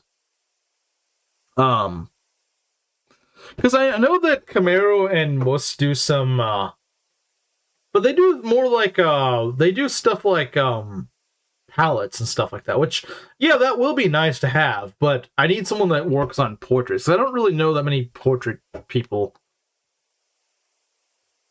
Let's see. That I haven't put in my hack yet. I mean these are pretty. But here's the thing though. Those are just like yeah. I guess what I'm looking for is a bit different. These aren't bad by any means. These are pretty good. But the thing is, I feel like in order to make the three houses portraits that will actually look pretty accurate, I feel like there would need to be more than just splice. Like when I said splices, I understand that's a little misleading. I might do it for like my little one map project, just because it's entirely free and it's cheap and easy. But it's not very accurate. Like it wouldn't work too well for what I'm looking at, if that makes sense. Now, yeah, I did actually look a bit on FEU, and I hate that site. It's just cumbersome to use. But I was looking on it just to see what sorts of, just what the options are. And some people do have some good work, but here's the thing. You're looking at commissions that cost like $50. 50, not 15. If it was $15, that wouldn't be too bad. 50 per portrait. Yeah, 50. Half $100. Yeah, do the math. I don't know how many characters there are on three houses, but let's say there's let's say there's 30, right? Let's just say there's 30. I don't know exactly how many there are. Let's say there's 30. Do the math. That's what, that's $1,500. $1,500 for a project that, like Kamara said, I'm making no money off of. I don't mind the idea of spending some money to get portraits, but $1,500 is absurd. I don't know how much Meng's paid for the Andron Saga portraits, but he probably didn't pay $1,500. He may have paid like a couple $100s. I would say at most he probably paid like $500. Yeah, because UI is hard to make in GBA Maker. Secret Deck just started as just UI, but it was convincing and inspiring. But see, that kind of goes back to what I was saying, though, is that we need some good presentation to make people... Because I might make a video on this. I might be like, hey, guys, I'm working on this project. I want to do this eventually. And if I put a video out there and people are actually interested and maybe they have the skills that we need, we could actually make this work. But the thing is, if you show them, a piece of garbage that has no potential, people aren't going to want to help with that. So I don't have anything to actually bring to the table except creative ideas. But, I mean, creative ideas are still really good. Because, like, for example, I would not have had the idea of Miklon. It was right there. I just didn't see it. Miklon's a fantastic idea. I love the Miklon idea. What portrait do you want? What do you mean? Like, well, there's a lot of portraits we need. And the problem is a lot of the submitted portraits are of varying consistency. Some are really good. Others are very meh. And it would be nice to have all from, like, one artist, ideally. So they all look kind of like the same art style, if that makes sense. Consistency would be great. Obviously, that would be really expensive. Unless we can just find someone who's just that much of a Three Houses fan that's like, you know what? I like this idea. I'll do it. I really doubt they would do it for free, though, even if they were really motivated. Because you would need someone that would actually be... Which unit? Well, like I said, a lot of units. It's not one... If it was one portrait, I'd probably just bite the bullet and commission $50. But, like, there's a lot of units that need... Like, there's some units I could probably use portraits of. There's, like, 1 million Lysithias in the repo. There's, like, 1 million of them. I don't think there's a single Setith, though. I don't think there's a single Setith. There's one. There's one Felix, and he kind of sucks. I don't think there's a single Ash. You see what I'm saying? I've seen some of the top-rated hacks of the day. They're ugly. Ugly doesn't draw on supporters. No, it doesn't. If someone sees something that's beautiful, they'll be like, I want to help that. Like, I fully agree with the gameplay thing. Believe me, I want good gameplay too. I want to make good gameplay. I want to make something that feels like as difficult as somewhere between like FP6 hard mode and Three Houses Maddening if you took out the weird like untelegraphed BS, mostly Amber spawns. If you could do something like that, but just take out like the stupid untelegraphed BS, I think it would be very good gameplay. I think for the most part it would be. Could squeeze 1 or 2 portraits from an inspired person. But I think the problem with that is that then the quality is not consistent. You may get two really good portraits, but the thing is that's just for those 2 characters. What I'm thinking is the most realistic option is maybe you could get someone who's interested enough to say like, okay, I will do this. And normally I would charge like 50 per portrait, but maybe they'll be like, instead for like a bundle for all the characters, I'll do all the characters for a combined sum of like $300 or $400. That is still quite a bit of money, but if they're at least willing to do that for, like, I guess like the whole is more than the sum of its parts, I guess. Or I guess in this case it's less. I don't know. That makes sense. Many years ago I saw Lex run. The movement all looked Victorial Flash stuff that dissuaded me from the platform. What do you mean by that? I was giving a realistic Oh, I'm not arguing with you. I'm not saying like, oh, that's like, don't shoot down my idea. I'm not saying that. I'm just saying like, the problem with that is that you're going to see a lot of different. You're going to see the portraits all look very inconsistent, even if they're good. Even if they're good, it's just that they're not going to look consistent. And I would rather. You could probably convince someone to do a bulk deal. That's a good way of putting it, like a bulk deal. That's what if I could, I think that's the most realistic solution. It's kind of like a compromise. It's like, yeah, it still costs money, and I'm not saying it's cheap, but if you consider the fact that these guys will do like $50 per portrait, like I said, 30 characters, that's well over $1,000, and that's just like, I'm not Anthony BM. If I was Anthony BM, sure, I would say sure, why the heck not? Like, if I was Anthony BM, man, I would just commission like every character, even if it's in the repo and actually does a good portrait. I would just commission them all from just like one guy that I think just does really well. I was thinking on testing how AI can do the portraits, but that would certainly drive away any kind of artist, sadly. Well, I mean, if you could get it in an ideal world where you could commission, like where you could get AI to do all the portraits, and I'm not saying that would be a realistic solution, but I'm saying in an ideal solution, if AI was good enough to do that in the GBA art style, then that's just the most cost efficient. It's the most cost efficient way. But obviously, I don't think that's going to be an issue. I disliked how movement worked on the engine. That was like easily 4 years ago or more. I mean, I don't know what it looked like at the time, so I don't know. I mean, it'd be helpful to know what it looks like so I know what to avoid, but there might have been 6 years, because I think it was Marky Joe tinker with it, maybe so. I also find that off-putting. Wait, what do you mean? The movement thing? I don't know. The movement is a little odd, but yeah, it would be cost efficient, but the thing is, it's going to be, I don't think AI is really good enough to do that. I don't think AI is going to be good enough to, not sure what, Anix does a pretty good job. Yeah, Anix is great. I'm thinking he's done some stuff, like, he knew it was my birthday, and he actually made, like, a hardened palette of, Paladin. So he gave, like, like, in the battle sprite for Paladin, he actually gave one a turban, like, hardened. And that was my birthday present. Unfortunately, I don't still have it because it kind of got deleted my old account and I use a different PC, which is really sad. Actually, on my old laptop, I might still have it. There might be somewhere. I just don't know where. I might have it somewhere. But, yeah, I know he does pretty good work, but I have no idea if he'd be willing to do that. NX does great work. From what I've seen, like I think I've seen the what he submitted in the CMUs back when Mangs did those.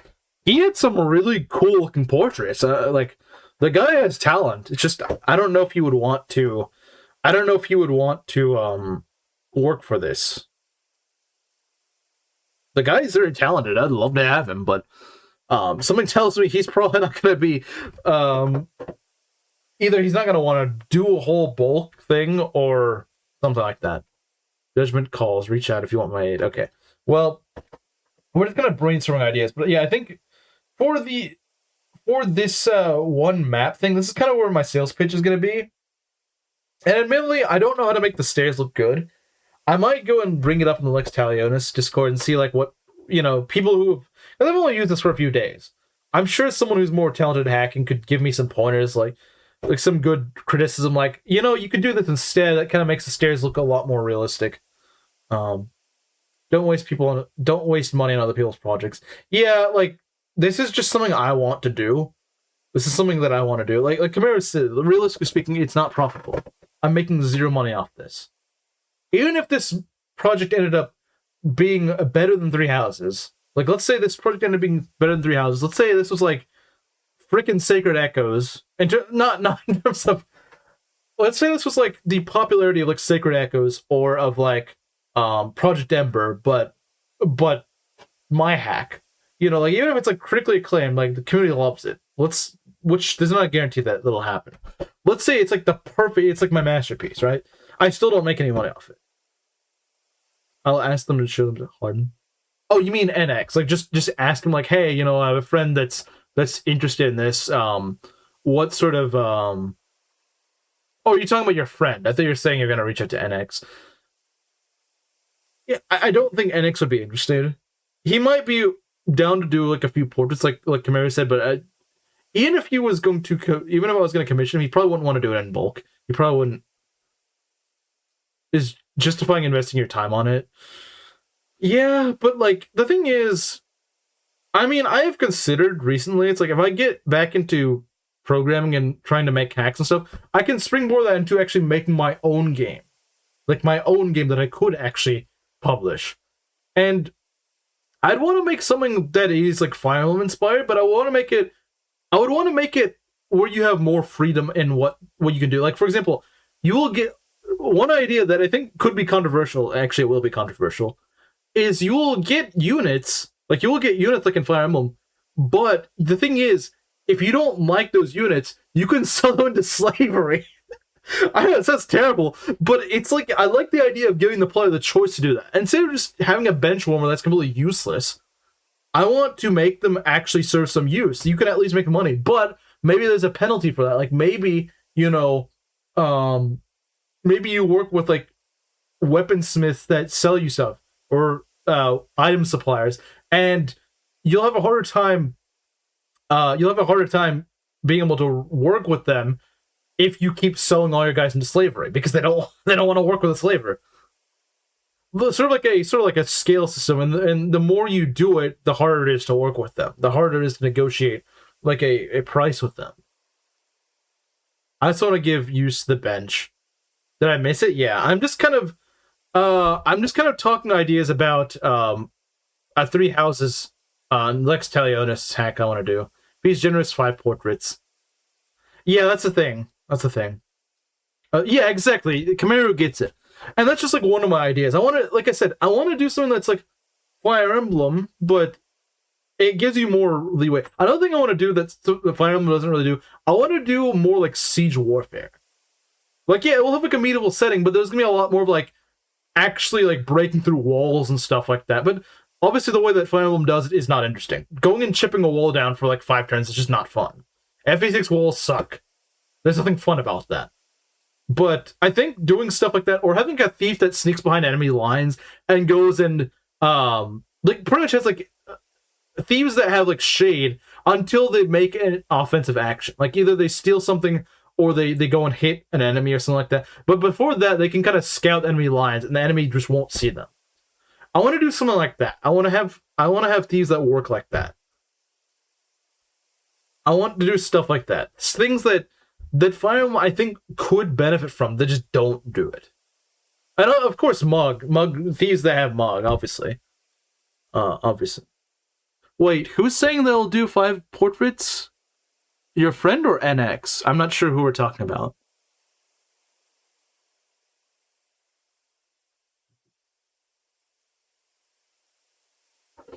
So that's the thing. I want to get someone who can actually, like I said, it's gonna have to be someone who's actually motivated, someone who likes the idea of a Three Houses hack and really wants to work on it.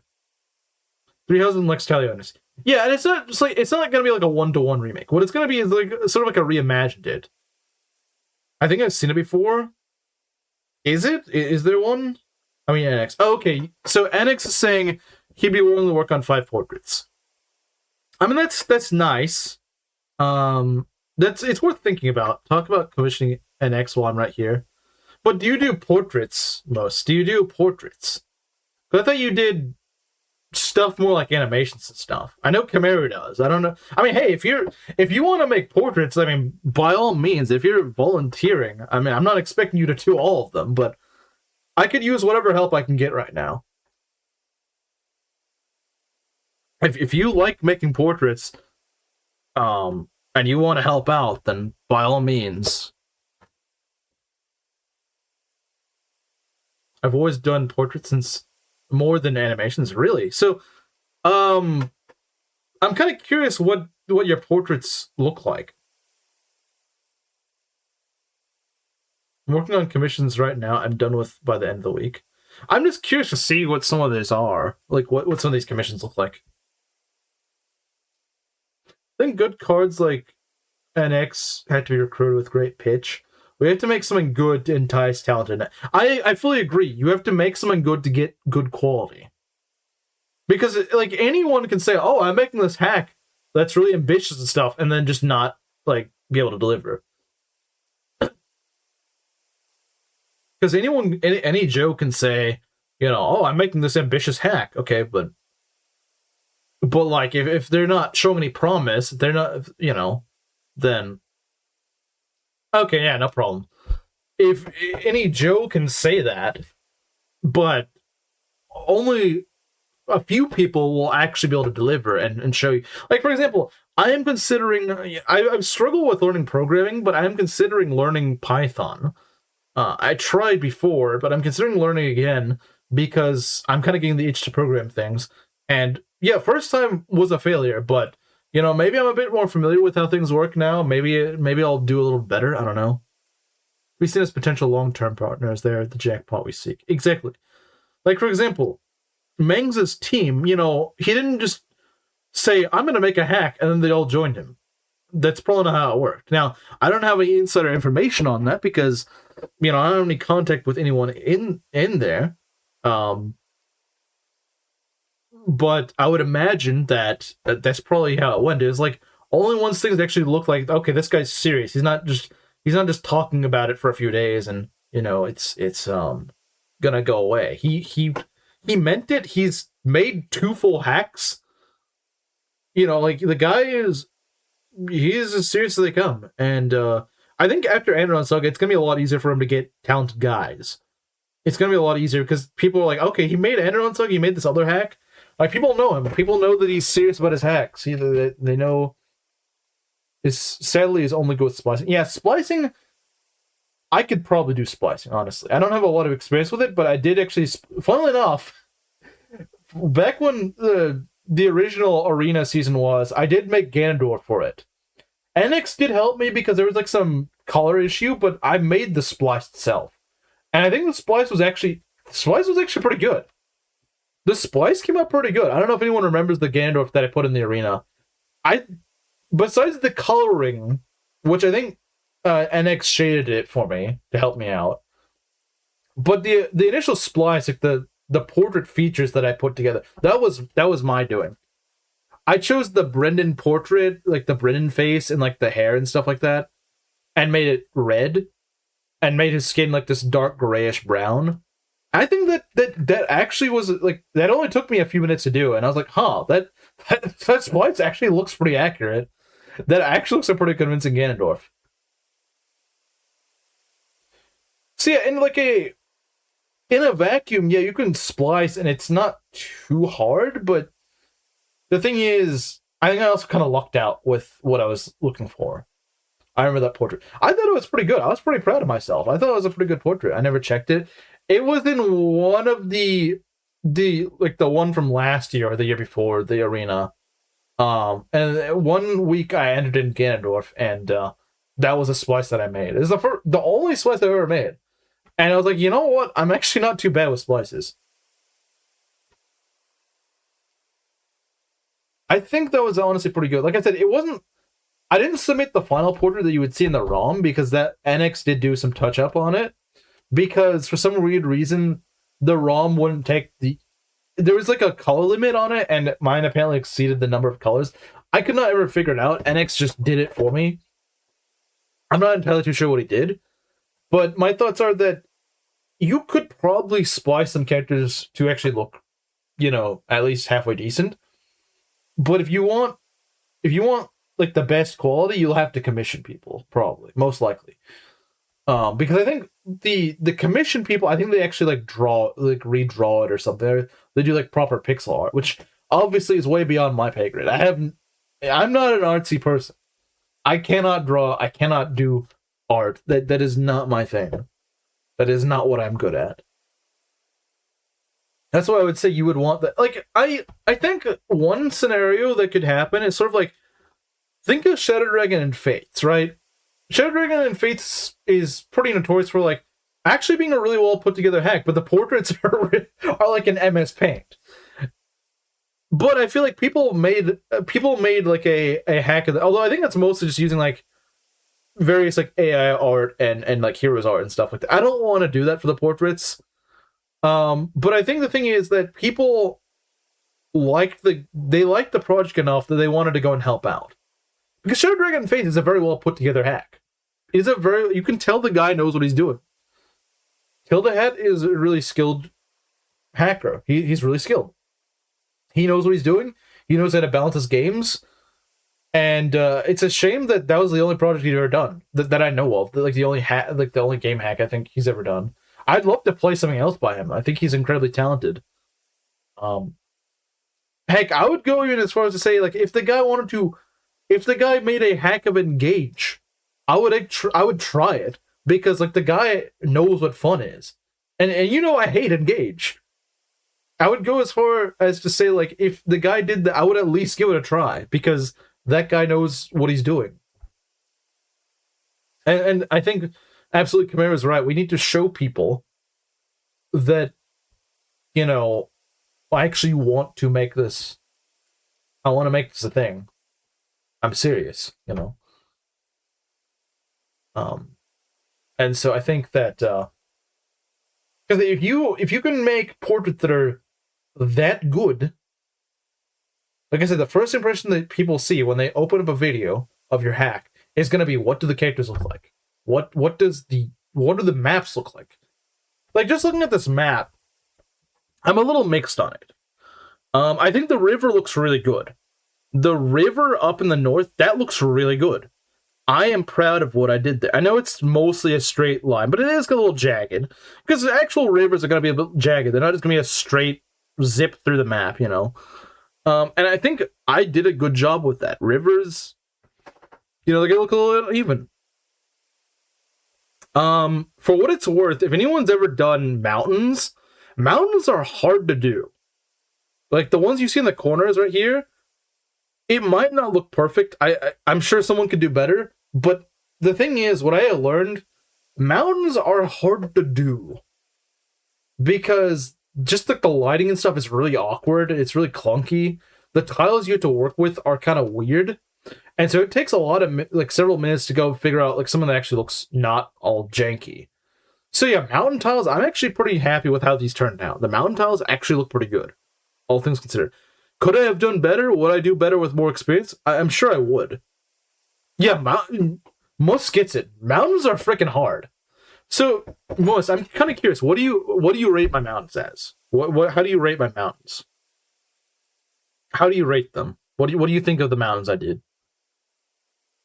I know there's not a lot to it. There's this one over here. There's a little bit over here, and there's a little bit jutting out here. Because you probably have more experience with this than I do. So what do you think overall of this? Like, just, criticize me. Feel free. Feel free to critique me as you see fit.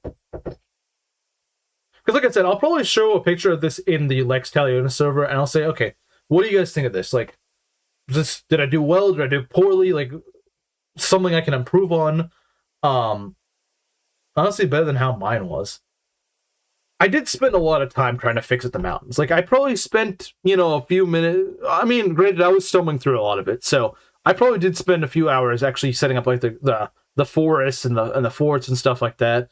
I spent a lot of time on the center. The center freaking sucks. I hate the center. It's so bad. Pretty decent shape-wise. I can see the little tiles that are just a little off-looking. I would say what stands out to me mostly, I'm not sure if you mean like the mountains or just in general. Yeah, there's a few tiles up here on the mountains that look a little odd. Yeah, I feel like with a little more time, I could probably patch those up a little bit better. The stairs are the ugliest part of the map by far, because the lighting on it it makes them look flat. The stairs just look flat. They just look like, it's just like a weird, like, half-built bridges going out in all four directions. The stairs are freaking ugly. Like, I won't mince words, they look freaking ugly. And maybe there's a way to make it work, but the thing is, if you look at GBA maps on the mountains, yeah, I guess there's a few awkward spots. Maybe like on the top mountain is the most notable, I think. There's a couple of awkward spots that probably could be better developed. For all that we have to see what we can provide. Convince them that it'll be a thing. We're all are self-interested. No one has the right to others' work. We must offer something they feel. Yeah, exactly. I want people to feel like they want to help. I don't want to go and beg. That's the point. I don't want to beg, and especially with like the artists, because like the thing is, like I said, I'm willing to pay because I understand being realistic. You're gonna have to pay. I don't think like even the most diehard of Three Houses artists is probably not gonna say, "Yeah, I'll go and make every single portrait." Like, if they live and breathe Three Houses, they may love the idea of helping out portraits, but they're not gonna do it for free. The stairs are just freaking. Also, might be the tile set itself. Yeah, I kind of agree. I think the tile set, like both the stairs and like the middle little spot, just kind of awkward.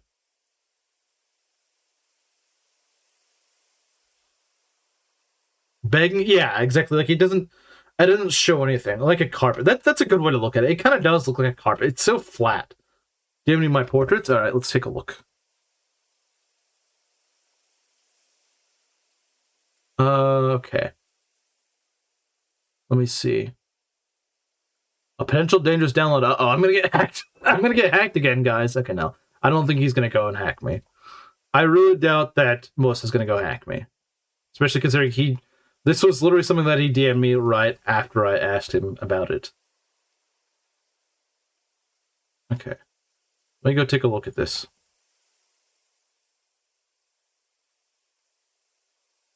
Alright. These are pretty good. I like these. These are good.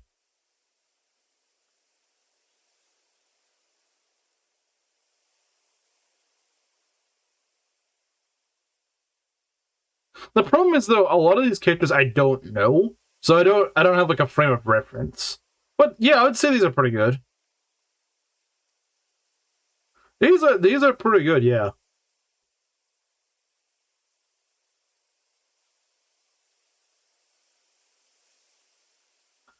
Let me see.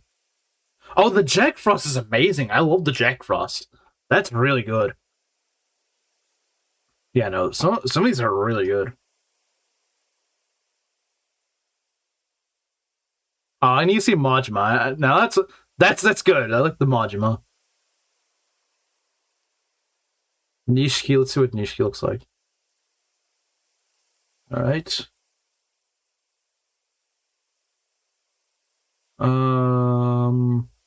Yeah, a lot of these I just don't know how they look, so it's kind of tough to know, but these are pretty good. Okay. Give me a sec, guys. I'm gonna go check up on chat.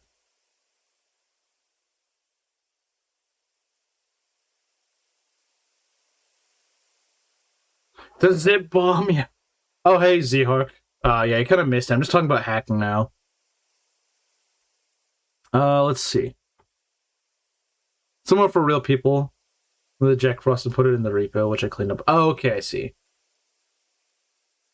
But yeah, I'm kind of talking about this hack I want to do for Three Houses and Lex Talionis, which is more or less a GBA engine. It's GBA with a bit of a difference, but yeah, I'm thinking we're kind of brainstorming ideas, and I'm talking about like portraits because that's gonna be the hardest part to get, since it's gonna cost me money, and I need to figure out how I'm gonna go about that. Oh, I thought you left a long time ago. Yeah, Inkling, I don't think you're gonna be interested in this talk. I don't think you're gonna be that interested in this. Yeah.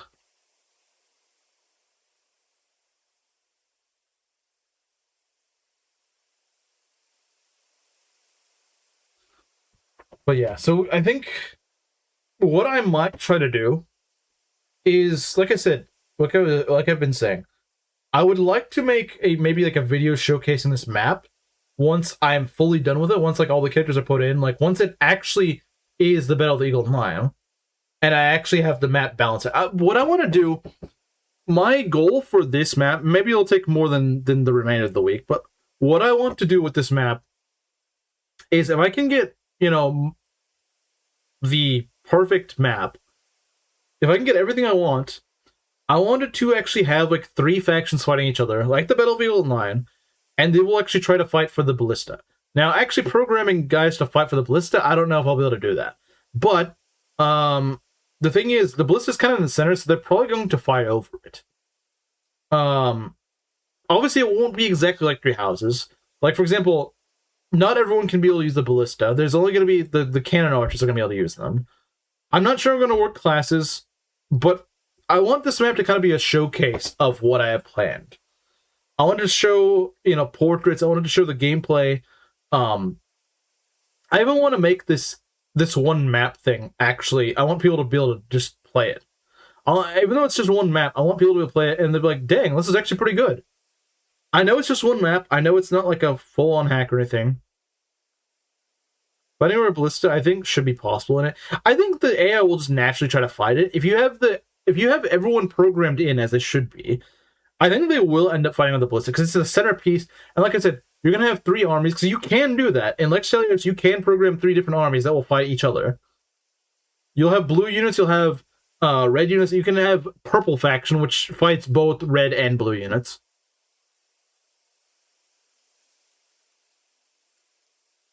I think that actually won't be that hard. Getting them to fight with the Ballista is kind of what I want them to do. And of course, actually balance out the units so that they actually play the way they should.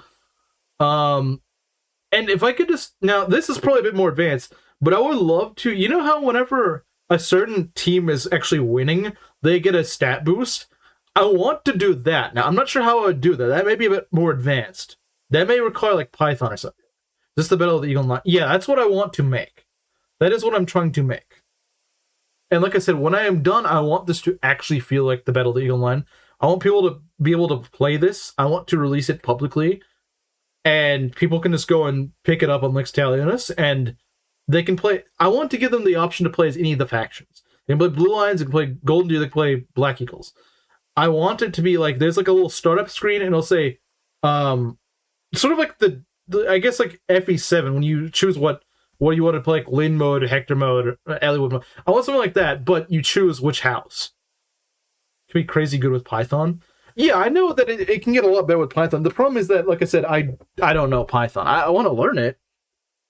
Last time I tried to learn it, I kind of gave up. But, sometimes something that roadblocks you, you come back to it and you get further. And maybe that's what'll happen. Checking faction unit count after a certain turn and giving a buff based on who has the most. Yeah, I feel like that's possible. Checking faction unit count after a certain... Yeah, maybe like a +2 to all stats for every unit of that faction. After, Yeah, maybe something like that. Although I think what it does in Three Houses... Come with a vengeance, yeah. I'll get you playtests and advertise your own hack. Well, like I said, what I'm going to first advertise is just this one map. I want it to be like, the reason why I chose Bronder Field is because, one, it's pretty iconic for Three Houses, and two, it's more complex. It has three armies fighting each other. That almost never happens in Fire. You never really have three armies fighting each other directly. That almost never happens. I think Gronder map, whether you like it or you dislike it, it is a memorable map, it is an iconic map, it screams Three Houses, and so that's what I want to make. And I want to show people that, you know, we're going to do like this whole complex, like three armies fighting each other, and we're going to make a hack on with that as the example. I want it to be in a, like I said, I want it to be like a sample of something actually pretty ambitious. In fact, I don't know why Engage didn't make the Gronder Field map the Byleth map. I don't know why they chose the freaking Cresto map. Like, it's not even really an iconic map. Is there a function for that kind of dynamic boost? I feel like there is. Like, it sounds like something that probably will be. Well, there probably would be. Like, because he said check faction unit count after a certain turn and give it buff based on that. That sounds like something that you would probably be able to do. That sounds like something you could probably do. Not gonna lie, that's probably something that's actually very feasible. I shut off your map in a Discord server. The Discord server I'm in already. Well, I wouldn't say show it off just yet. I mean, I haven't even finished this. Will you be able to recruit the Ashen Wolves?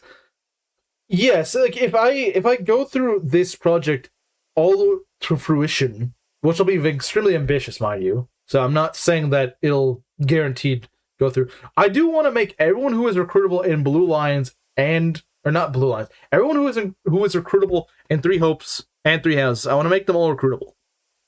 So yes, this also includes Gatekeeper. I also do want to add in Gatekeeper. One more to the list of Engage L decisions, true.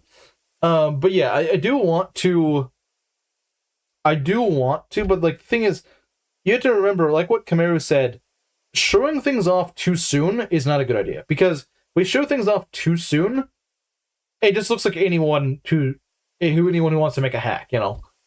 And yeah, a lot of people want to hack things, but very few of them actually finish it. But maybe what I'll end up doing, who knows? Maybe Kameru will be right, and maybe I will split each route into its own hack. Maybe I will. Maybe I will end up. Maybe it'll just take up too much space in the game. I don't know. I'm not sure. I do also want to make a golden route. That will probably be in its own separate realm. That'll probably be its own separate thing. I do want to make a golden route involving like an Elmira invasion and you're fending it off. Because I could see a golden route actually based around that, but let's not really focus on that. I think doing one or two routes would be the best, unless it becomes a hit like Secret Echoes. Not finishing hacks max reference. Yeah, I mean, we'll probably try to work on one route at a time and see what happens. But I think that, you know, for like I said, for this little sample, the sample map, I want to make it available for either of the Three Houses. You can play as Golden Deer, like I said, you can play as Golden Deer, you can play as Black Eagles, you can play as Blue Lions. Play as whoever you want, is kind of the idea of this little sample. Because the thing is, I feel like it's going to be all the more complete if I allow it for it to be any of the three rounds. Because if I make a sales pitch of this hack, and you can only play as one house, you're going to be like, well, why don't you go and make the other two, and then we'll see. But like, I want to make it so that you can play as any of those three. You will also get Byleth, of course. You'll get Byleth. I think for the sample map, I will just use male or female Byleth. I'm not sure which one I'll use, but I'll probably just use one of the two. I think female Byleth has a better portrait in the repo, so I might just use that. I don't even really like female Byleth that much, but it's just an actually pretty good portrait, so I'll probably just use that for simplicity's sake. But I think I want to do that. Picking your faction for just the sample map should also be easily possible. That's what I'm saying. It's like, for what I think I want to do is, like I said, the FE7 start menu. Like, you think about that, how you can choose either Lynn, Hector, or Eliwood. I want to make that like that, but you choose between like Dimitri, Edelgard, or Claude. And you just go choose them, and it opens up with the map. Well, there'll be like a little intro, but then you'll play as them. And you'll actually start out in the location that they should actually start out in. Like, for example, the blue lion should start on the north, the golden deer should start on the east, and the black eagle should start on like the southwest. Because geographically speaking, that's the directions they're from. With limited goals and expand them after the end of the goals is closest. You might be right, yeah. There's quite a few portraits in the repo, but some units just don't have them. Like, for example, Ash, I don't believe Seth has any either. I know Ash doesn't. I don't recall seeing any Ash portraits. The one Felix portrait in there is honestly not really good at all. He doesn't even look like Felix. I don't know who made that, but that's part of the problem, is that some of the portraits, there's only like one of each character, and they're not even good. Some portraits, like, I know Lysithea has like 1 million portraits, so like you're sure to find at least like one good Lysithea portrait in that. There's an unlearn but not base. Yeah, that's kind of odd, and the problem is that portrait isn't even that good. At least in my opinion, it looks kind of weird. The female Byleth one looks really good. It looks very spot on. But, of course, I prefer male Byleth. But for the simplicity of this, I'll probably just use the female Byleth one, just because it looks better. Yeah, that's another problem. The styles are also inconsistent unless they share artists. That's one of the big problems. I think for this sample, I will go with it, just because I don't have many options. But I will try to make them look as consistent as possible. I know I can't get full consistency, but I will try to make it look as good. There's a good Felix half-body one, but has no frames. Yeah, that's kind of the problem. I'm going to want frames. That's the thing. This one map sample, you got to remember, it's going to want to have a lot of polish. I'm going to want to make it look really polished. Because the more polish you put on it, on a completed project, which even if it's a small project, it'll show like, hey, this guy's serious. He makes this look really nice.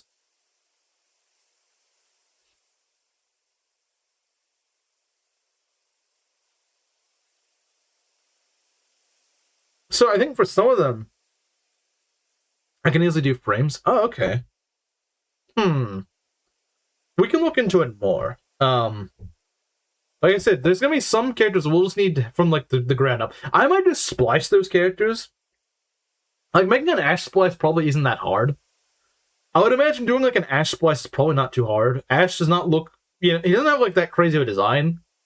He's just average anime guy with gray hair. Like, that's not too hard to do. You could probably make that work. Literally a matter of minutes. Limited edits are in order for portraits, sadly.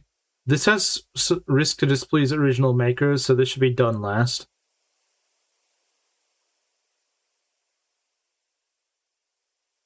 What do you mean? I'm not sure you mean.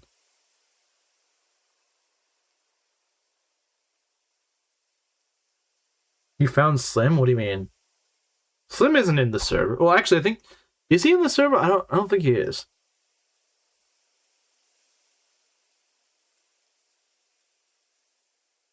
Or this is the one you cleaned up? They're still both really good. These are still both really good.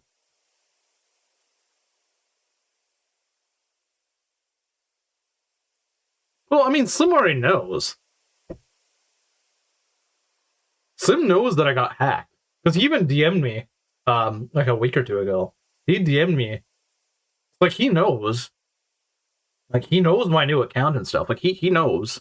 I think Belt or Gerudo King actually told him about it. So he knows. Like, some people don't want... Yeah, that is true.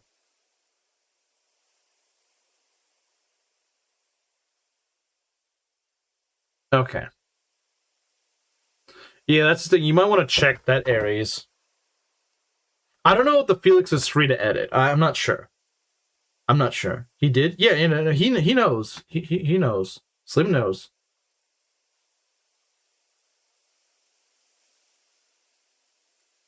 Slim isn't really on Discord that much, though. So, like, he doesn't... You're saying he's on a different server? No, I don't think he's on any server. He barely uses Discord.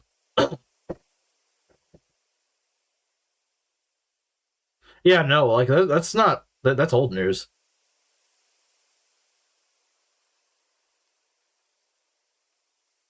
That's old news. Like, he knows. He knows. But yeah, there's a lot to keep in mind for that. Like I said, I might go and do some splicing for some of the characters are just not in there at all. If there's some portraits I just don't like, I may also do splices for those. But I can't think of, like, maybe I'll make a splice of Mailboth. I don't know. Making a splice of Mailboth, I feel like probably wouldn't be too hard. I'm not sure, but I feel like it wouldn't be that hard. If there was like a Marth portrait, if there was like some sort of good Marth portrait that you could use, I know it's not in vanilla GBA, but I know there's Marth portraits out there in GBA, and if you could just take that, I mean, Mailboth looks pretty similar to Marth. You could probably just take that.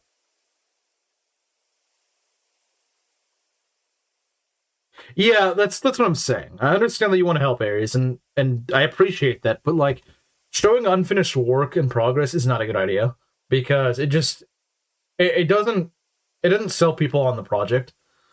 If I was going to like think of it like a public work project, if you're going to go and make your pitch to go and have people pay for it, you're not going to do it when it's still an early development. You're not going to say, "Oh yeah, you guys should totally make your sales pitch for this." You're going to do it whenever it's like well underway and it's very clear. It looks very clear like it's going to come to fruition. Well, okay, maybe that's a bad example. You want to do it whenever it seems very clear that you have a direction on it. Or it seems very clear that the money won't be wasted. I'm not saying that people are paying for this. I would be the only one paying for this. But I'm trying to make the point that there is a point in a project where it's too early to go and there's a point where it's too early to go and get people riled up for it, if that makes sense. I don't like doing strictly splices for my work since it ends up kind of odd-ish a lot of the time, so I end up doing a custom for him. So what do you mean by a custom? Like, what does a custom entail exactly? Like, what does a custom mean? Does it mean like you're doing sprite work? Like, I don't understand.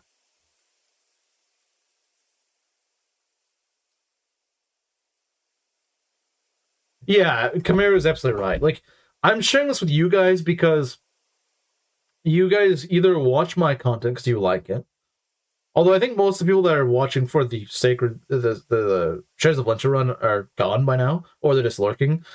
But the people that are staying are people who are just invested. Like, it doesn't matter if I was streaming Shadows of Valentia. They're gonna be here for Rev. They're gonna be here for FE6 or Shadow Dragon or whatever. And they're going to be a bit invested in what I'm making anyway. Like, I do them from scratch, not using another portrait base.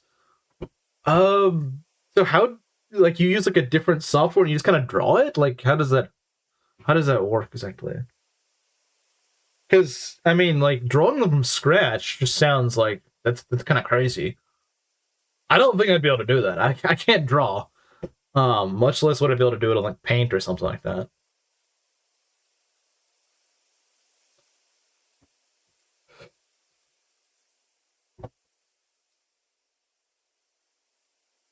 Well, it could be a random 3 houses map. Yeah.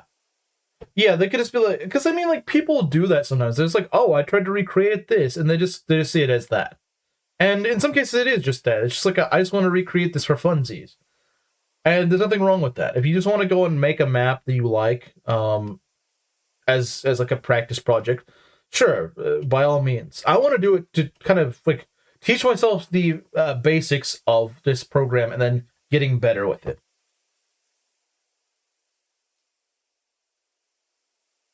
On what? I'm grinding. I feel like I've seen that, but I'm not sure. I guess what I'm trying to ask is like, what exactly does that sort of stuff entail?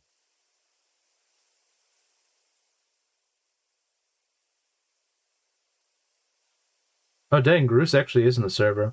I mean, I'm sure he's about to leave. He does not want. Wait. I didn't know he played Hearts of Iron 4. It never really struck me as the sort of guy that'd play it. I've seen you grind a lot. Well, I guess he does do commissions, so.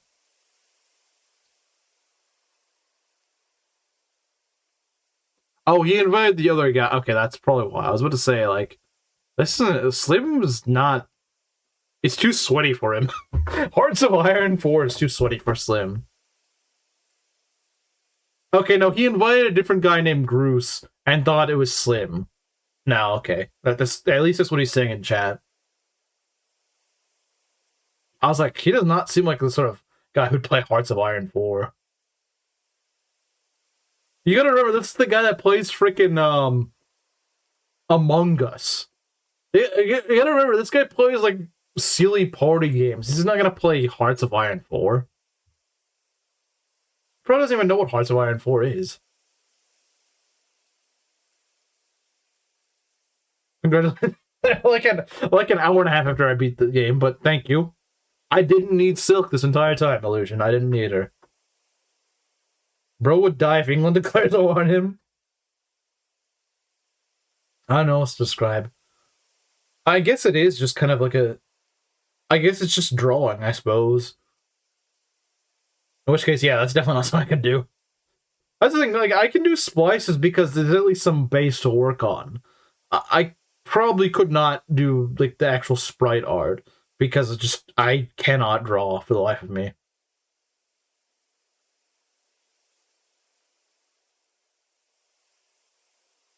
He's about to die for having no healers. But the thing is, let's say Kamaru. If I didn't have Silk, but I had all my other healers, I'd be fine. Silk would have made you win 2 hours earlier. Tatiana would have made me win 2 hours earlier. Kamaru is right that having more healers would have helped, but not Silk. Silk doesn't have ranged healing. I swear half my laugh is a comedy. This is the sprite software I use. Like doing literal sprite art. Okay, so you just draw them from scratch. That's even more impressive, if anything. That's even more impressive. You can just draw them from scratch. You don't even have a base or anything to work with. That's impressive. I would never be able to do that. I would never be able to do that. I envy people who can, because that is quite the talent. I don't have it though. I've tried teaching myself how to draw. I just never quite could get it. I mean, I have made some improvement in my adult years, but like, I don't have the motivation for it. But you clearly aren't capable to let them survive for 2 acts. Hey, I'll have you know, Jenny lived from Act 2 to Act 4. Jenny lived... Tobin lived the entire game. I mean, granted, he only became a healer in Act 3, but hey, he lived.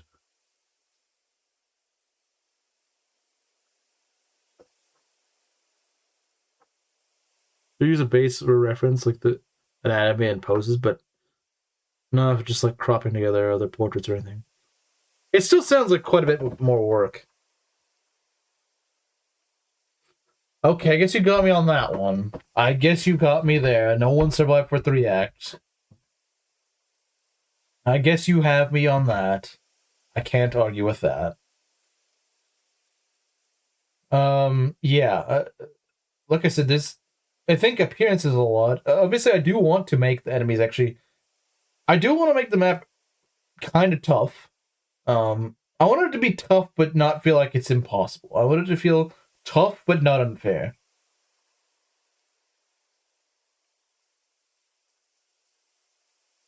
Yeah, I mean, I think it should be that way. If you don't enjoy it, you shouldn't be doing it. That's the thing. As annoying as it is to go and build things, it is rewarding once you actually figure it out. Once you figure things out and it's like, oh, okay, that's what I need to do. Once you find like a better solution or something, like, oh, that's kind of cool. Like, for example, I'm going to probably show this off in the Lex Talionis Discord and just ask for like honest criticism. Like, don't hold back. If something looks like garbage, tell me it looks like garbage. So long as you have an alternative. If you don't have an alternative, then don't bother telling me that. But it's like if they want to tell me the center place looks garbage, the stairs look terrible, I 100% agree. And if someone has an idea to make it look a lot better, then I'm all for it. Honestly, I've even considered I might even change up that terrain. I might take out the stairs because, like, I think I want to keep it faithful. I want to keep the maps faithful, but if it comes to the point that it actually just looks bad, it just like an eyesore to look at, then I would be in favor of changing up the tiles to maybe just like make them grass. I don't know, because the stairs do not look like stairs. Like Marcelo said, they kind of look like a carpet. They kind of do. They kind of do. It looks like maybe like a sidewalk or something, but I do kind of see like the carpet, the rug sort of thing. Getting to hear people say, "That's a nice Erica."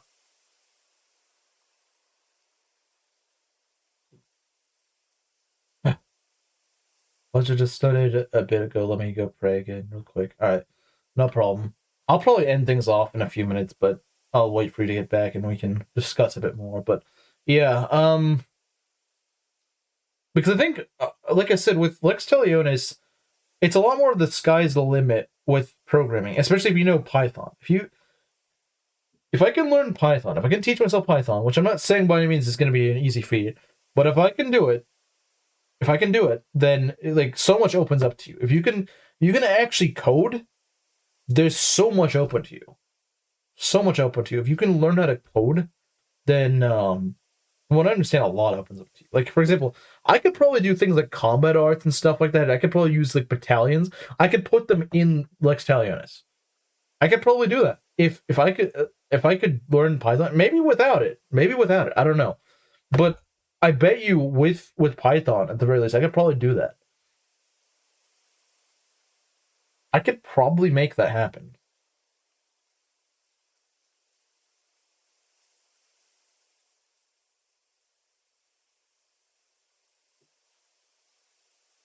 Now, also the fences do look a little ugly. Though I put those like brick walls there instead of fences because there's not any, as far as I know, in GBA, there's no fence asset. I mean, it works. Like you get the point across. It serves the same purpose. They're only flyers can sit on them. Like you can't walk through them or anything. But combat arts are possible in the GBA engine. I've seen it before. Yeah, I think they are possible. I think I know what you're talking about. So it is possible. And I think combat arts are a great mechanic. I don't know why Engay got rid of them. Like Common and Gale, removing it for a way worse mechanic. Combat arts are great. I think they're really good add-on. Darkblade from the Dawnclave is good at it. He made combat arts before, so we know that it's certainly possible. If there's any abandoned town on FE8, maybe.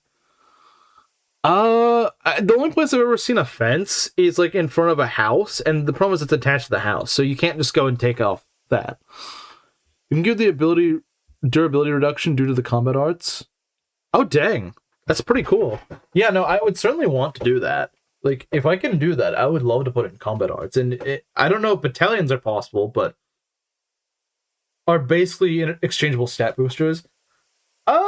Kind of.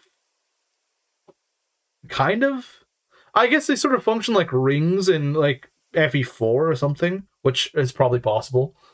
They sort of work like that, but being able to use the gambits. I don't know if you could use gambits. There might be a way, but I feel like that might be stretching it.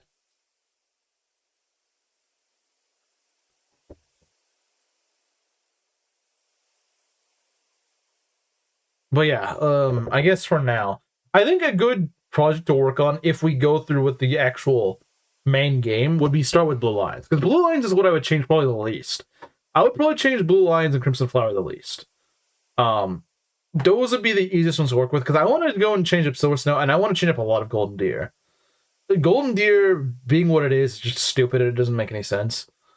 I would want it to be a lot more Elmira focused, and that's why I'm saying first let's work on Blue Lines. Because the thing is, if we work on things like Golden Deer last, once this project's already gotten more momentum, it's possible we may actually be able to get some writers who would actually be willing to write in how the Golden Deer thing should work. Whereas working with what we have right now, we can make a pretty convincing project with less for like Blue Lions, where there's not going to be much changed. Code AoE stuff in regular FE builder, so gambits as well too, I'd imagine be fine. Yeah, so this should be within the scope. Most of what I'm saying should be within the scope of this hack. Another thing that's great about this map is that in the pre-time skip version, there is no demonic beasts. I don't know how I would make demonic beasts work. They probably are possible, but I don't want to mess with that right now. And so just showing off, you know, just a plain battle between all human units would be a great idea. 3 factions fighting each other. You know, I think that'd be a great idea.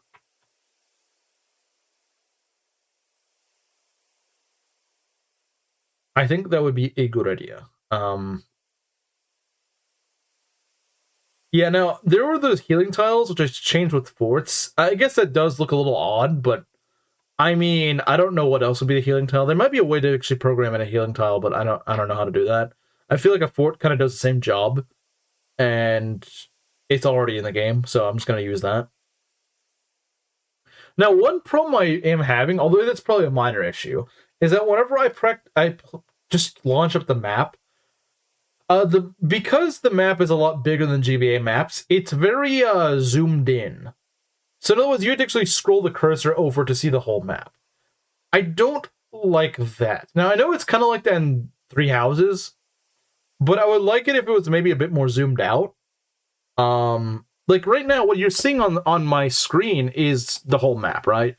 But that would mean that, you know, you won't be able to see much. But I think that if you could figure out a way to zoom it out, because if I actually played the game, you would only see like maybe this little square around my 4 units, maybe about to the river, and that's about it. You wouldn't see any of the rest of the map. Oh, I've already found that, Ares. I put in Folan Winds for it. Now, there's not Blue Skies in a Battle, which is actually the song that plays here, unfortunately. Nor is there Between Heaven and Earth, so I can't play that. Music's going to be another issue. There are quite a lot of Three Houses MIDIs people have made. In the repo, in Cluck's repo, there's some, but there's still a lot of songs that are not there.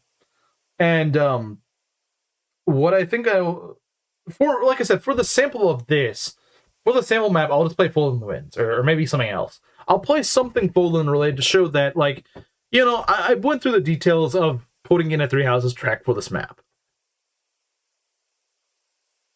Also, I can do music for FE8 sound font if I have something to work with from. Like a song that already exists. Is that what you mean? If you could, I would love to see like Chasing Daybreak. If you could, I would love to see Blue Skies in a Battle. The song that actually is supposed to play here. If you could make that. Oh yeah, didn't you also do that with like whatchamacallit? Didn't you do that with the Yakuza songs, like for like Judgment? I think you did that, right? And that came out pretty good. Yeah, if you could do that for Blue Skies in a Battle, I would love that. Because that's what I would, if I could use that, that'd be great. Yeah, that's pretty good. Yeah, if he's talking about what he did in his hack, then yeah, he has some pretty good stuff. Because like I said, he posted some Yakuza songs, and they came out pretty good. So you can do Blue Skies in a Battle. That'd be great. I need a MIDI file I can download online, because I can't make them from scratch. Oh, okay, I see. Yeah, I don't know if there's a MIDI file of that. I don't know if there is one. I know there's... In Cluck's repo, there's nothing of Blue Skies in a Battle. Or Between Heaven and Earth. Because they're like different variations of the same song. If there was at least one, you could probably make the other, but... If I can find Blue Skies in a Battle... Or if you could find Between Heaven and Earth. Pretty big music folder. That's the problem, though, is that we don't have any of those songs in GBA sound font, as far as I know. As far as I know, there's no MIDI out there. But then again, I haven't looked all the way out, so... If we could do that, that'd be ideal. Because it's the actual song that plays on the map.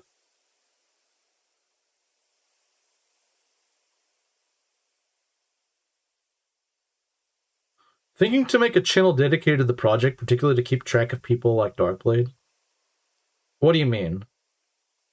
I'm a little confused. Like, permission to make a channel and roll for it? Oh, you mean like in the server? I thought you meant like a YouTube channel where I just talk about the hack. Yeah, sure, absolutely. I think that's appropriate. Yeah, I agree. I think that's a good idea. Yeah. Honestly, I think I'll probably end the stream here, and we can just move conversation onto the Discord because everyone here who's now in the talking is in the Discord anyway. So you might as well just go change over to text. So I'll end it off here, guys. Yeah, we won the run. I don't know if I'll start Rev immediately. I'll probably start this weekend, but I probably won't start like immediately, if that makes sense. Like I probably will not stream on Thursday or Wednesday. Pretty much, I'll start again on like Saturday or something. But yeah, we'll do the Oswald Mosley plays Rev in on the weekend. So I'll see you guys later, or just in the server. I don't know.